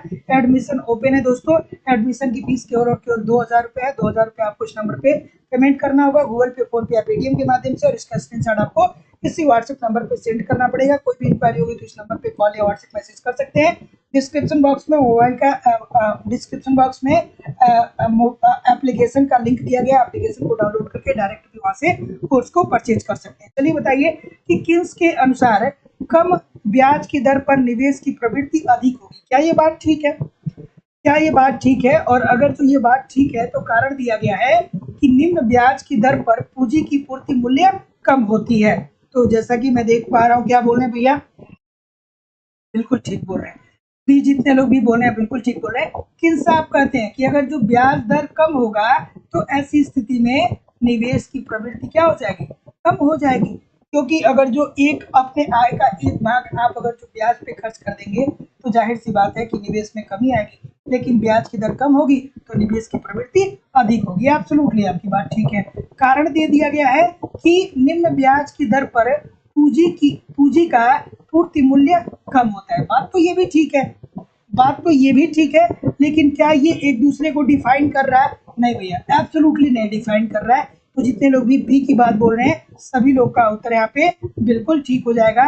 ए और आर दोनों सही हैं और आर ए का सही कारण नहीं है। Option number B according to the question this is the right answer यहाँ पे हो जाएगा। अगला प्रश्न, साधन के पुरस्कार के रूप में ब्याज का भुगतान किस सिद्धांत से स्पष्ट होता है? साधन के रूप में साधन के पुरस्कार के रूप में ब्याज का भुगतान किस सिद्धांत से स्पष्ट होता है? ऑप्शन नंबर, क्या उत्तर होगा भाई? तो जैसा कि मैं देख पा रहा हूँ, क्या बोल रहे हैं? डी बोल रहे हैं, डी बोल रहे हैं कि उत्पादकता के सिद्धांत के आधार पे, उपभोग स्थगन सिद्धांत पे और समय अधिमान सिद्धांत पे। तो जितने लोग भी डी की बात बोल रहे हैं उपरोक्त सभी लोग का उत्तर यहाँ पे बिल्कुल ठीक है। अगला प्रश्न, किन्स के तरलता जाल की स्थिति में मुद्रा की पूर्ति में वृद्धि से क्या होगा? अगर जो मुद्रा की पूर्ति में वृद्धि कर दी जाए तो तरलता जाल के अंतर्गत कौन सी बातें सही होंगी, बता दीजिए मुझे। ठीक है, गलत नहीं करना है, इस प्रश्न को गलत नहीं करना है। क्या उत्तर होगा भाई? ऑप्शन नंबर बिल्कुल ठीक है, बिल्कुल ठीक है, बिल्कुल ठीक है। तरलता जाल की स्थिति क्या होती है कि ब्याज की दर एक निश्चित स्तर तक ही गिर सकती है, उससे नीचे ब्याज की दर नहीं गिर सकती है। ये तो तरलता जाल होता है, किन्स साहब ने बताया। तो क्या कहा था उन्होंने कि किन्स की तरलता जाल की स्थिति में मुद्रा की पूर्ति में वृद्धि से ब्याज पर, विनियोग पर तथा रोजगार पर कोई भी प्रभाव नहीं पड़ेगा। Option number D according to the question this is the right answer हो जाएगा। आज के बाद कभी गलत ना करिएगा, इंपॉर्टेंट प्रश्न है ये कि किन्स के तरलता जाल की स्थिति में मुद्रा की पूर्ति में वृद्धि से ब्याज दर, विनियोग तथा रोजगार पर कोई प्रभाव नहीं पड़ता है, कोई असर नहीं। अगला प्रश्न है कि किन्स के अनुसार लेन देन हेतु मुद्रा की मांग किस पे निर्भर करेगी भाई? मुद्रा की मांग से क्या होगा, चलिए बताइए। बिल्कुल ठीक है, ऑप्शन नंबर क्या होगा? बिल्कुल ठीक है, ऑप्शन नंबर,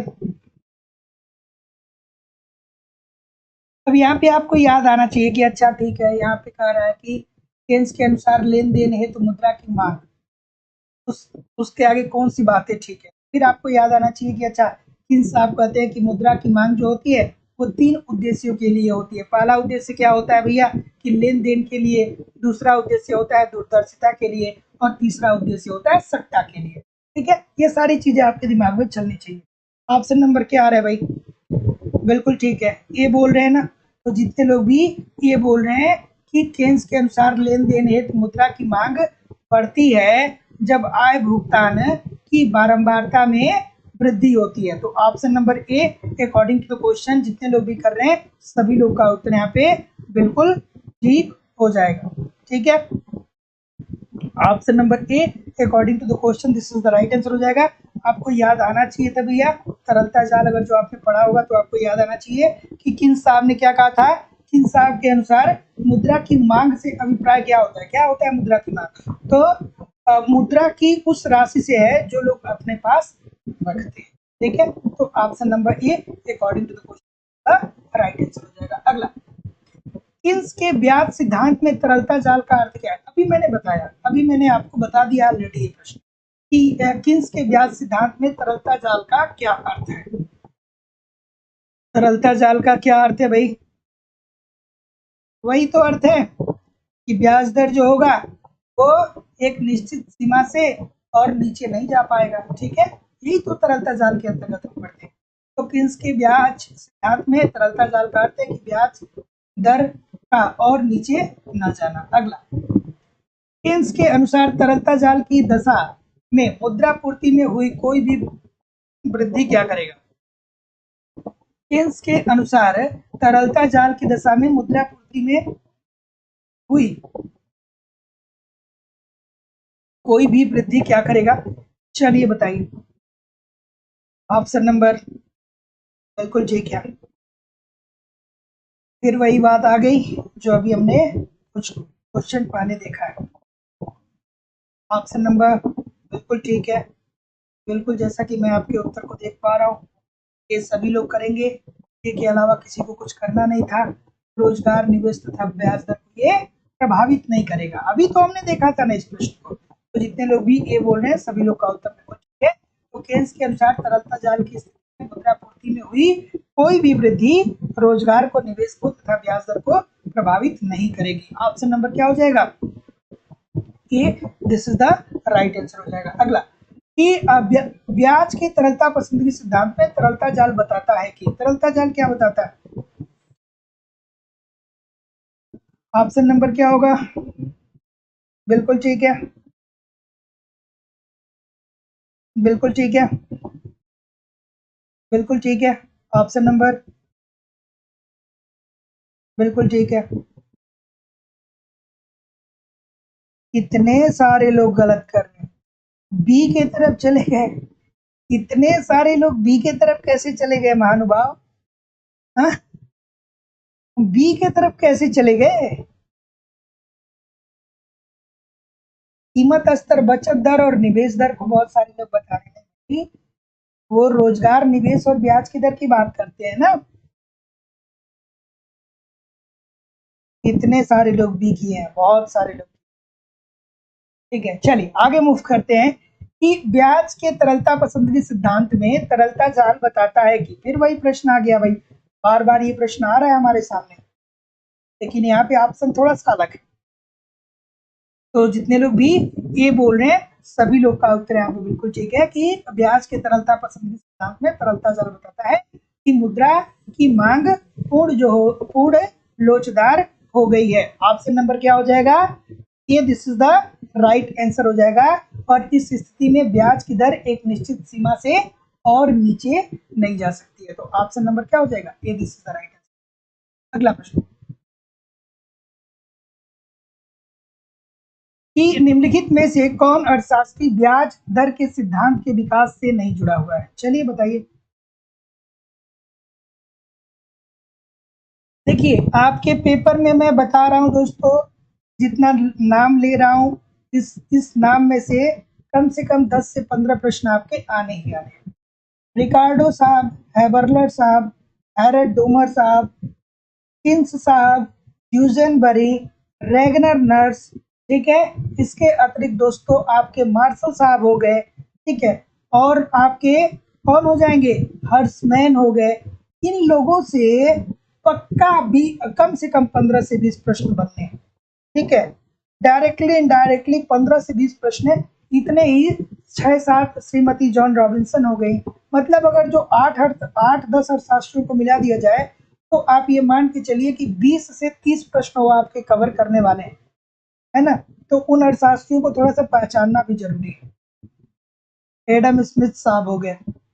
चलिए, क्या उत्तर होगा? ऑप्शन नंबर क्या बोल रहे हैं? बिल्कुल ठीक है, डी बोल रहे हैं सभी लोग। डी के अलावा और कोई है? पीगू साहब किसकी बात करते हैं भाई? पीगू साहब किसकी बात करते हैं? पीगू साहब जो है ये ब्याज की दर के साथ संबंधित नहीं है, ये संतुलन की बात करते हैं, ये साम्य की बात करते हैं, न कि ब्याज के दर की बात करते हैं। तो option number D this is the right answer हो जाएगा। निम्नलिखित में से कौन अर्थशास्त्री ब्याज दर के सिद्धांत के विकास से नहीं जुड़ा हुआ है? तो पीगू साहब नहीं जुड़े हैं। Option number D this is the right answer हो जाएगा। अगला, मुद्रा की सट्टा मांग में वृद्धि होगी यदि, क्या उत्तर होगा? चलिए इस प्रश्न का उत्तर करें।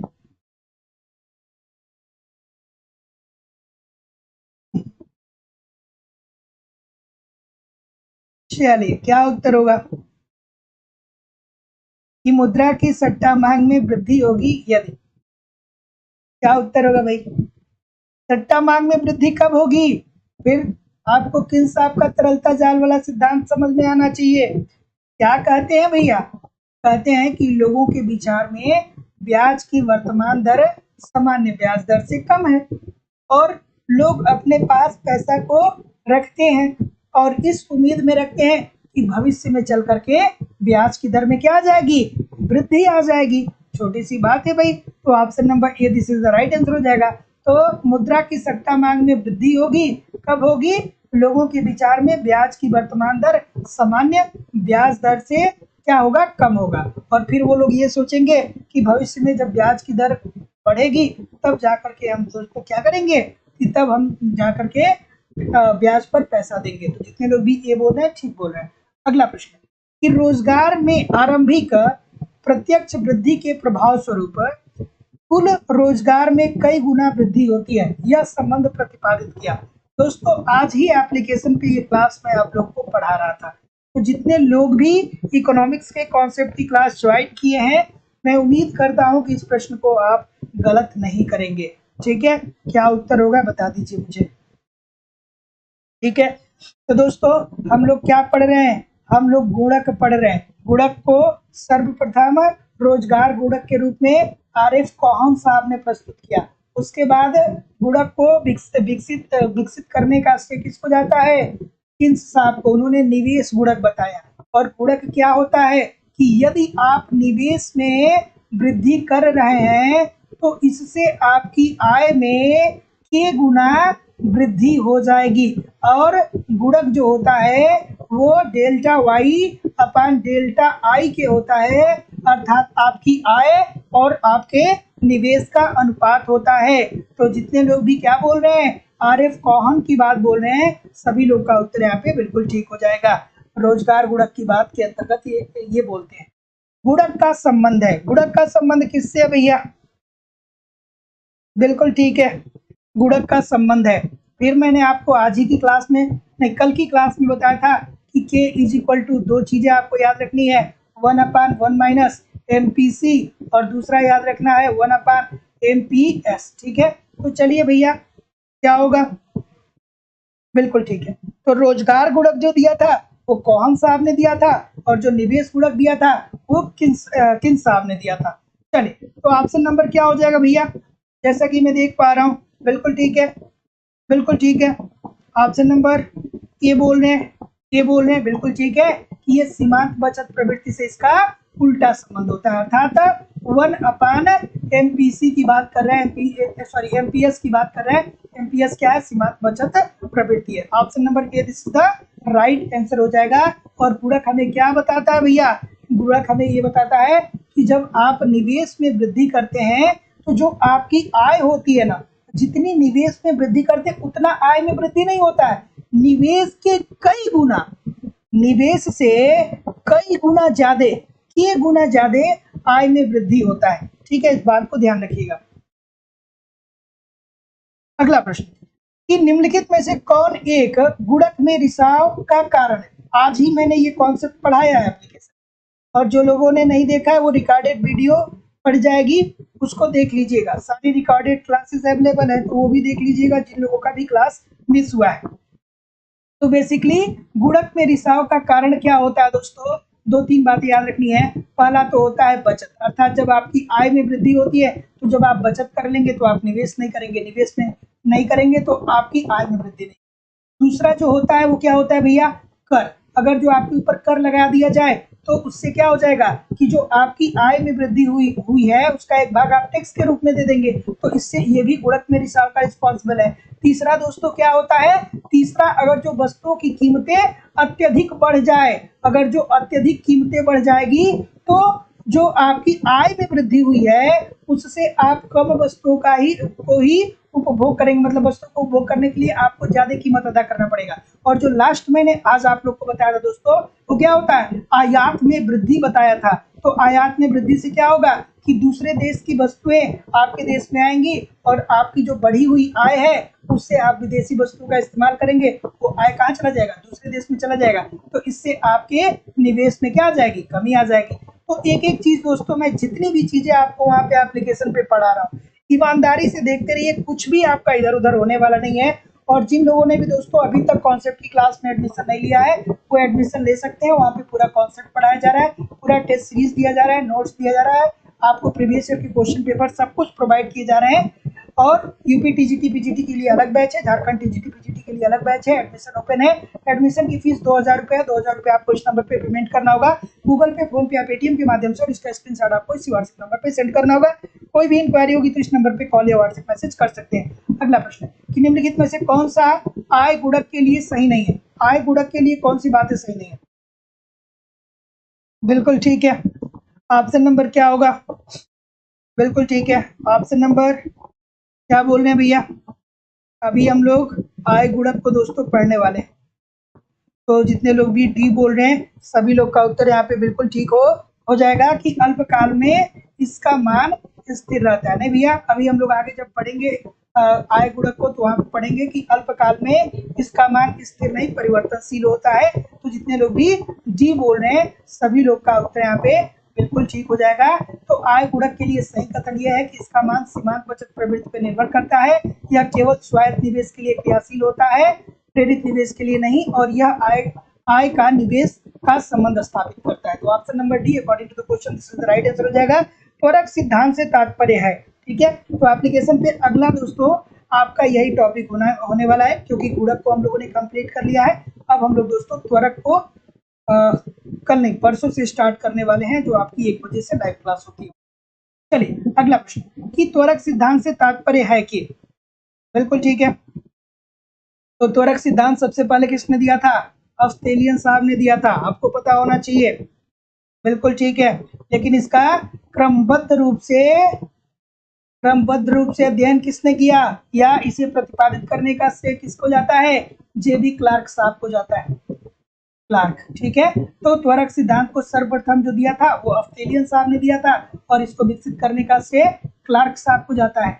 और गुणक की अवधारणा सर्वप्रथम किसने दिया था, वो आरएफ कोहन ने दिया था, विकसित करने का श्रेय किसको जाता है, किन्स साहब को जाता है। त्वरक सबसे पहले ऑस्ट्रेलियन बाद में क्लार्क, ठीक है। तो क्या उत्तर आ जाएगा भाई, ऑप्शन नंबर ए जितने लोग भी बोल रहे हैं कि अगर उपभोग त्वरित होगा, अगर जो उपभोग त्वरित होता है तो विनियोग भी क्या हो जाएगा, त्वरित होगा। तो option number A according to the question this is the right answer हो जाएगा। ये क्या बताते हैं दोस्तों, delta I upon delta X की बात करते हैं।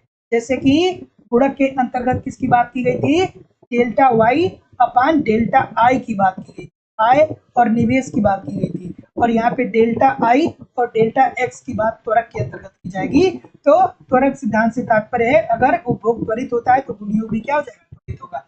अगला प्रश्न कि अस्थायी आय परिकल्पना के अनुसार व्यक्ति का अस्थायी उपभोग उसकी संपदा को रखेगा। बढ़िया सा प्रश्न है, बताइए इस प्रश्न का उत्तर। बिल्कुल ठीक है, थोड़ा सा वीडियो को लाइक और शेयर कृपया करके कर दिया करिए दोस्तों, क्लास आपकी है, निवेदन है। देखिए इतने सारे लोग क्लास देखते हैं लेकिन फिर भी लाइक और शेयर की संख्या बहुत कम होती है, तो निवेदन है सभी लोगों से कि वीडियो को लाइक और शेयर जरूर कर दिया करिए। चलिए क्या उत्तर होगा भाई इस प्रश्न का कि अस्थायी आय परिकल्पना के अनुसार व्यक्ति का अस्थायी उपभोग उसकी संपदा को रखेगा। तो जैसा कि मैं देख पा रहा हूँ अस्थायी आय परिकल्पना किसने दिया, सबसे पहले तो आपको ये बात याद आनी चाहिए, तो किसकी याद आनी चाहिए, फ्रीडमैन साहब की याद आनी चाहिए थी कि सर जी अस्थायी आय परिकल्पना जो दिया था वो फ्रीडमैन साहब ने दिया था।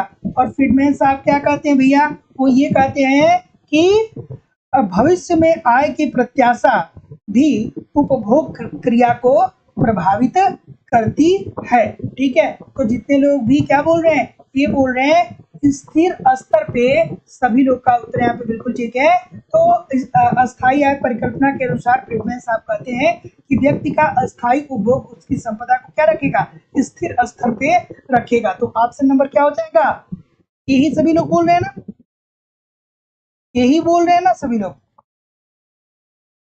ये बोल रहे हैं ना, बिल्कुल ठीक है, ये बोल रहे हैं सभी लोग, हाँ ठीक है, ये बोल रहा है तो बिल्कुल ठीक है। अगला प्रश्न, कि किन्स के अनुसार निजी निवेश निर्णय आधारित होता है। अच्छा सा प्रश्न है कि किन्स के अनुसार जो निजी निवेश निर्णय होता है वो किस पे आधारित होता है। क्या उत्तर होगा भाई, ऑप्शन नंबर, बिल्कुल ठीक है, हमने पढ़ा है। अभी जब हम लोग गुणक को पढ़ रहे थे तो वहां पे जब हम लोग निवेश गुणक को पढ़ रहे थे तो हमने बताया था आपको कि जो निजी निवेश होगा वो पूंजी की सीमांत उत्पादकता पर निर्भर करेगा। अर्थात अगर जो एक व्यक्ति क्या कर रहा है कि निवेश कर रहा है और निवेश के परिणाम स्वरूप उसके लाभ में वृद्धि होती चली जाती है तो वो प्रेरित होता है और प्रेरित हो करके और निवेश करता है, जिससे उसकी निवेश क्षमता क्या होती चली जाती है, बढ़ती चली जाती है और आय में वृद्धि होती चली जाती है। तो ये दोस्तों इजी सा प्रश्न था, तो option number C this is the right answer हो जाएगा कि किन्स के अनुसार निजी निवेश निर्णय आधारित होता है पूंजी की सीमांत उत्पादकता पे। ठीक है, अगला प्रश्न आपके सामने ये रहा कि निम्न में से कौन एक उत्पादकता बढ़ाने में सहायक है। अगर जो उत्पादकता को बढ़ाना है तो कौन सी बात इसमें से सहायक है आपको बेसिकली बतानी है। चलिए बिल्कुल ठीक है, क्या उत्तर आ रहा है भाई, बिल्कुल ठीक है। अच्छा सहायक नहीं है, सॉरी सहायक नहीं है इसकी बात कर रहा है, नहीं है सहायक नहीं है। ऑप्शन नंबर क्या होगा देखिए, बिल्कुल ठीक है, बहुत बड़ी गलती हो रही थी यहाँ पे, बहुत बड़ी गलती हो रही थी। क्या आ रहा है, बिल्कुल ठीक है। तो भैया पूंजी उत्पाद अनुपात में वृद्धि करके आप उत्पादकता को नहीं बढ़ा सकते हैं, हमने एक बार नहीं बहुत बार इस बात को देखा है। तो पूंजी उत्पादन अनुपात में वृद्धि करके उत्पादन के स्तर को नहीं बढ़ाया जा सकता है। अगला, निम्नलिखित में से कौन सा एक कथन किन्स के उपभोग फलन के लिए सत्य है। चलिए भैया किन्स आपके उपभोग फलन के लिए कौन सी बातें सत्य है, बताइए इस प्रश्न का उत्तर। चलिए क्या उत्तर होगा, बिल्कुल ठीक है, किन्स साहब क्या कहते हैं, बिल्कुल ठीक है,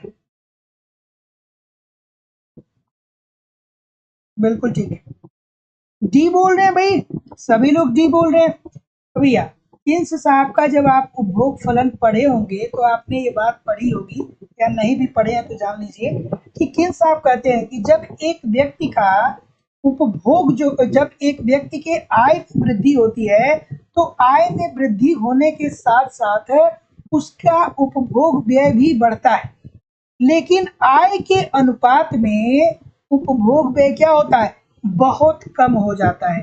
तो जितने लोग भी क्या बोल रहे हैं, डी बोल रहे हैं कि उपभोग में वृद्धि आय में वृद्धि से कम तीव्रता से होती है, सभी लोग का उत्तर यहाँ पे बिल्कुल ठीक हो जाएगा। अगला प्रश्न, निम्न में कौन सा उपभोग प्रवृत्ति को प्रभावित नहीं करता है। उपभोग प्रवृत्ति को प्रभावित कौन नहीं करेगा, चलिए बताइए इस प्रश्न का उत्तर। ठीक है, और देखिए दोस्तों जब तक आप निरंतर और लगातार प्रयास नहीं करेंगे तब तक सफलताएं नहीं मिलेगी, और जिंदगी में असफलता बहुत मिलती है, ठीक है, लेकिन सफलता प्राप्त कर केवल एक अटेम्प्ट में अगर जो आप सफल हो गए ना तो जिंदगी में जितनी भी असफलताएं मिली हैं उन सारी असफलताओं का कोई मतलब नहीं निकलेगा। तो इस बात से कभी भी हताश या परेशान नहीं होना चाहिए कि हम लगातार असफल हो रहे हैं, लगातार असफल हो रहे हैं। एक ही बार तो आपको सफल होना है, और एक बार बहुत सारे लोग ये भी सोचते हैं कि सर एक बार सफल भी हो जाएंगे, टीचर भी बन जाए तो क्या जिंदगी में क्या मैंने बहुत ज़्यादा तो हासिल नहीं कर पाया। लेकिन भाई ये पहली सीढ़ी है, जब आप टीचर बन जाएंगे ना और फिर भी उसके आगे आपकी इच्छा शक्ति है तो इसके बाद आप बहुत कुछ कर सकते हैं, लाइफ में बहुत बड़ा कर सकते हैं। ये तो भैया देखिए, जितने भी लोग आज सक्सेस हुए हैं ना, सबने एक मतलब बहुत छोटी चीज से शुरुआत की है। तो ये तो आपका अभी आपकी लाइफ का पहला स्टेप, यहाँ आप क्वालिफाई हो जाएंगे, यहाँ आपको नौकरी लग जाएगी।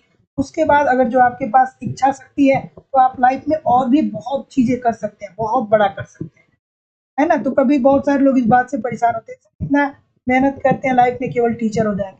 ऐसी बात नहीं है भाई, ये तो आपका पहला कदम है। इच्छा शक्ति रखिए, बहुत सारी चीजें मिलेंगी, इतनी मिलेंगी कि जिसका इमेजिनेशन आपने जिंदगी में कभी नहीं किया होगा। बस मेहनत करते रहिए, सही डायरेक्शन पे लगे रहिए। अगला प्रश्न आपके सामने ये रहा। बिल्कुल ठीक है, बिल्कुल। तो ऑप्शन नंबर क्या होगा कि निम्नलिखित में से कौन सा उपभोग की प्रवृत्ति को प्रभावित नहीं करता है? तो जैसा कि मैं देख पा रहा हूँ, क्या उत्तर हो जाएगा? सी हो जाएगा ना। मूल्य की स्थिरता। अगर जो 10 रुपए का लाइफ बॉय आज से 10 दिन पहले भी मिल रहा था और 10 रुपए का लाइफ बॉय आज भी मिल रहा है, तो जाहिर सी बात है, पहले भी हम 10 रुपए का साबुन खरीद के इस्तेमाल करते थे, आज भी 10 रुपए का साबुन इस्तेमाल कर रहे हैं, तो ये हमारी उपभोग को प्रभावित नहीं करेगा। ठीक है, अगला प्रश्न। केन्जियन अर्थशास्त्र में कुल विनियोग व्यय दिया होने पर बचत प्रवृत्ति में वृद्धि क्या होगा? ठीक है, बिल्कुल ठीक है। क्या उत्तर होगा भाई? जितने लोग भी चैनल को सब्सक्राइब नहीं किए हैं, हाँ, ये बिल्कुल फ्री ऑफ कॉस्ट क्लासेस है। हमारी इकोनॉमिक्स की 2 क्लासेस होती हैं, एक यूट्यूब पे, ये जो फ्री होती है, इसमें केवल हम लोग प्रैक्टिस को करते हैं, और जो एप्लीकेशन पे होती है वो कॉन्सेप्ट की क्लास होती है, वहाँ पे पूरा कॉन्सेप्ट पढ़ते हैं, पूरा notes, test series, previous year paper सब कुछ वहाँ पे देखते हैं। कोई भी इंक्वायरी होगी तो इस नंबर पे कॉल या व्हाट्सएप मैसेज कर दीजिएगा। जितने लोग भी चैनल को सब्सक्राइब नहीं किए हैं, चैनल को सब्सक्राइब करके बेल आइकन को जरूर क्लिक कर लें। क्या उत्तर होगा भाई? बिल्कुल। तो ऑप्शन नंबर डी बोल रहे हैं कि बी बोल रहे हैं? केन्जियन अर्थशास्त्र में कुल विनियोग व्यय दिया होने पर बचत प्रवृत्ति में वृद्धि क्या होगा? तो ऑप्शन नंबर भैया बहुत छोटी सी बात है, बहुत बच्चों वाली बात है। बी होगा ना कि आय में कमी ला देगी, क्योंकि आप जब बचत ज्यादा करेंगे तो निवेश कम करेंगे, जब निवेश कम करेंगे तो आपकी आय जो होगी वो कम हो जाएगी। भाई छोटी सी बात है ना। अगला प्रश्न। अगला प्रश्न आपके सामने कोई भी नहीं है, लेकिन कहीं भी जाइएगा नहीं, कि आप कमेंट करके बताइए कि कितने प्रतिशत प्रश्न आपके सही हुए। और दोस्तों, आपकी जो इकोनॉमिक्स की दूसरी क्लास चल रही है वो लाइव स्टडी इलाहाबाद के मोबाइल एप्लीकेशन हो रहा है। यहाँ पे आपको आपके एग्जाम के अनुसार सारे कंटेंट दिए जा रहे हैं एक स्ट्रेटेजी के मुताबिक। लाइव स्टडी इलाहाबाद के मोबाइल एप्लीकेशन पे A to Z आपको सभी कॉन्सेप्ट पढ़ाए जा रहे हैं। अगर जो आपका कॉन्सेप्ट क्लियर होगा तो ऐसी स्थिति में ये जो प्रश्न आप कर रहे हैं, हल कर रहे हैं, और जो कठिनाई आ रही है वो कठिनाई आपकी बिल्कुल नहीं आएगी। ये मैं जिम्मेदारी और विश्वास से कर सकता हूँ। A to Z सारे कॉन्सेप्ट आपको एप्लीकेशन पे पढ़ाए जा रहे हैं। साथ ही साथ इकोनॉमिक्स के सारे नोट्स दिए जा रहे हैं, ताकि आप नोट्स से अपना रिविजन कर सके। बहुत सारे टेस्ट सीरीज दिए जा रहे हैं, जिससे आप टेस्ट दे करके अपना इवेल्युएशन करें कि आपकी तैयारी कैसी चल रही है, आपके एग्जाम में किस प्रकार के प्रश्न आते हैं। प्रीवियस ईयर में आपको प्रोवाइड करा दे रहा हूँ, वीडियो और पीडीएफ दोनों फॉर्म में। साथ ही साथ दोस्तों आपको करंट भी कवर करा दिया जाएगा। मतलब सब कुछ मेरे द्वारा दिया जा रहा है। ईमानदारी से पढ़ते रहिए, यूट्यूब पे प्रैक्टिस करते रहिए, कहीं भी इधर उधर से कुछ कलेक्ट करने की जरूरत नहीं पड़ेगी। और सबसे बड़ी बात है कि वैलिडिटी ऑफ कोर्स आपकी लाइफ टाइम है। इट मीन्स एक बार आप एडमिशन लेते हैं तो आप हमारे साथ तब तक बने रहेंगे जब तक कि आपका सिलेक्शन नहीं हो जाता है। एडमिशन ओपन है। एडमिशन की फीस 2000 रुपये है दोस्तों। तो यूपी टीजीटी पीजीटी के लिए अलग बैच है, झारखंड टीजीटी पीजीटी के लिए अलग बैच है। तो 2000 रुपये आपको इस नंबर पर पेमेंट करना पड़ेगा, गूगल पे, फोन पे या पेटीएम के माध्यम से। और इसका स्क्रीनशॉट आपको इसी व्हाट्सएप नंबर पे सेंड करना पड़ेगा। अगर जो आपके पास कोई भी इंक्वायरी होगी तो इस नंबर पे आप मुझे कॉल कर सकते हैं या व्हाट्सएप मैसेज कर सकते हैं। झारखंड टीजीटी पीजीटी का भी बैच प्रारंभ है। यहाँ पे भी classes, notes, test series, previous year question paper और झारखंड स्पेशल करवाए जाएंगे। तो एडमिशन के लिए 2000 रुपये आपको इस नंबर पे पेमेंट करना होगा, गूगल पे, फोन पे या पेटीएम के माध्यम से। और इसका स्क्रीनशॉट सेंड करना पड़ेगा। डिस्क्रिप्शन बॉक्स में एप्लीकेशन का लिंक दिया गया है। एप्लीकेशन को डाउनलोड करके डायरेक्ट भी आप वहाँ से कोर्स परचेज कर सकते हैं। केवल अगर जो आपको अर्थशास्त्र का नोट्स चाहिए तो पूरा अर्थशास्त्र का नोट्स भी उपलब्ध है दोस्तों। केवल 500 रुपीज आपको पेमेंट करने होंगे। इसमें करंट का भी आपको कंटेंट दिया जाएगा, वैलिडिटी ऑफ कोर्स आपकी लाइफ टाइम होगी। टेस्ट सीरीज तैयार कर दिया गया, 10 टेस्ट पेपर आपको मिलते हैं 125 प्रश्न के। यहाँ पे जाइए, देखिए, आप अपना इवेल्युएशन करिए कि आपकी तैयारी कैसी चल रही है और आपके एग्जाम में किस प्रकार के प्रश्न पूछे जाते हैं। तो दोस्तों, एप्लीकेशन को डाउनलोड करके डायरेक्टली को वहाँ से परचेज कर सकते हैं। लेकिन अगर जो आप कॉन्सेप्ट की क्लास में एडमिशन लेते हैं तो अलग से आपको नोट्स परचेज करने की जरूरत नहीं होगी, ना ही टेस्ट सीरीज, ना ही पीडीएफ, कुछ भी नहीं होगा। मेरे द्वारा जितनी भी चीजें दी जाएंगी वो लाइफ टाइम के लिए फ्री ऑफ कॉस्ट दी जाएंगी। मतलब आगामी भी एग्जाम में यूजीसी नेट जेआईसी लेक्चर हमेशा आप दोस्तों हमारे साथ बने रहेंगे और हर कंटेंट को देना हमारी जिम्मेदारी होगी। ठीक है, चलिए मैं आपके कमेंट को पढ़ रहा हूँ। जितने लोग भी अभी तक चैनल को सब्सक्राइब नहीं किए हैं, सब्सक्राइब करके बेल आइकन को दबा लीजिए। बिल्कुल ठीक है, मीनू यादव जी, सुलेखा यादव जी, सॉरी सुलेखन यादव जी, कोई भी इंक्वायरी है तो नीचे नंबर जो है उस पर कॉल कर लीजिएगा। अफजल हसन जी, विकास कुमार जी, सीमा माथुर जी, अनिल जी, चंद्रजीत जी, रेणु जी, सुमन जी, दीक्षा जी, बबीता जी, IM जी, सोहन जी, निरुपमा सिंह जी, शिवानी जी, सुरेंद्र सिंह जी, चंद्रजीत जी, अमरेश जी, विकास जी, अनिल जी, रेणुका जी, दुर्गा देवी जी, सुमन जी, पूनम जी, लाल बहादुर जी, सोमपाल जी, चंद्रजीत जी, जितेंद्र जी, अनुपम श्रीवास्तव जी, प्रियम जी, वैभव जी, बबीता जी, कुशल प्रताप जी, राजेश कुमार जी। चलिए, बिल्कुल ठीक है, Ashutosh Upadhyay ji. Thank you very much everybody. पढ़ते रहिए, आगे बढ़ते रहिए, मिलते हैं कल शाम को 7 बजे। तब तक के लिए दोस्तों नमस्कार, धन्यवाद।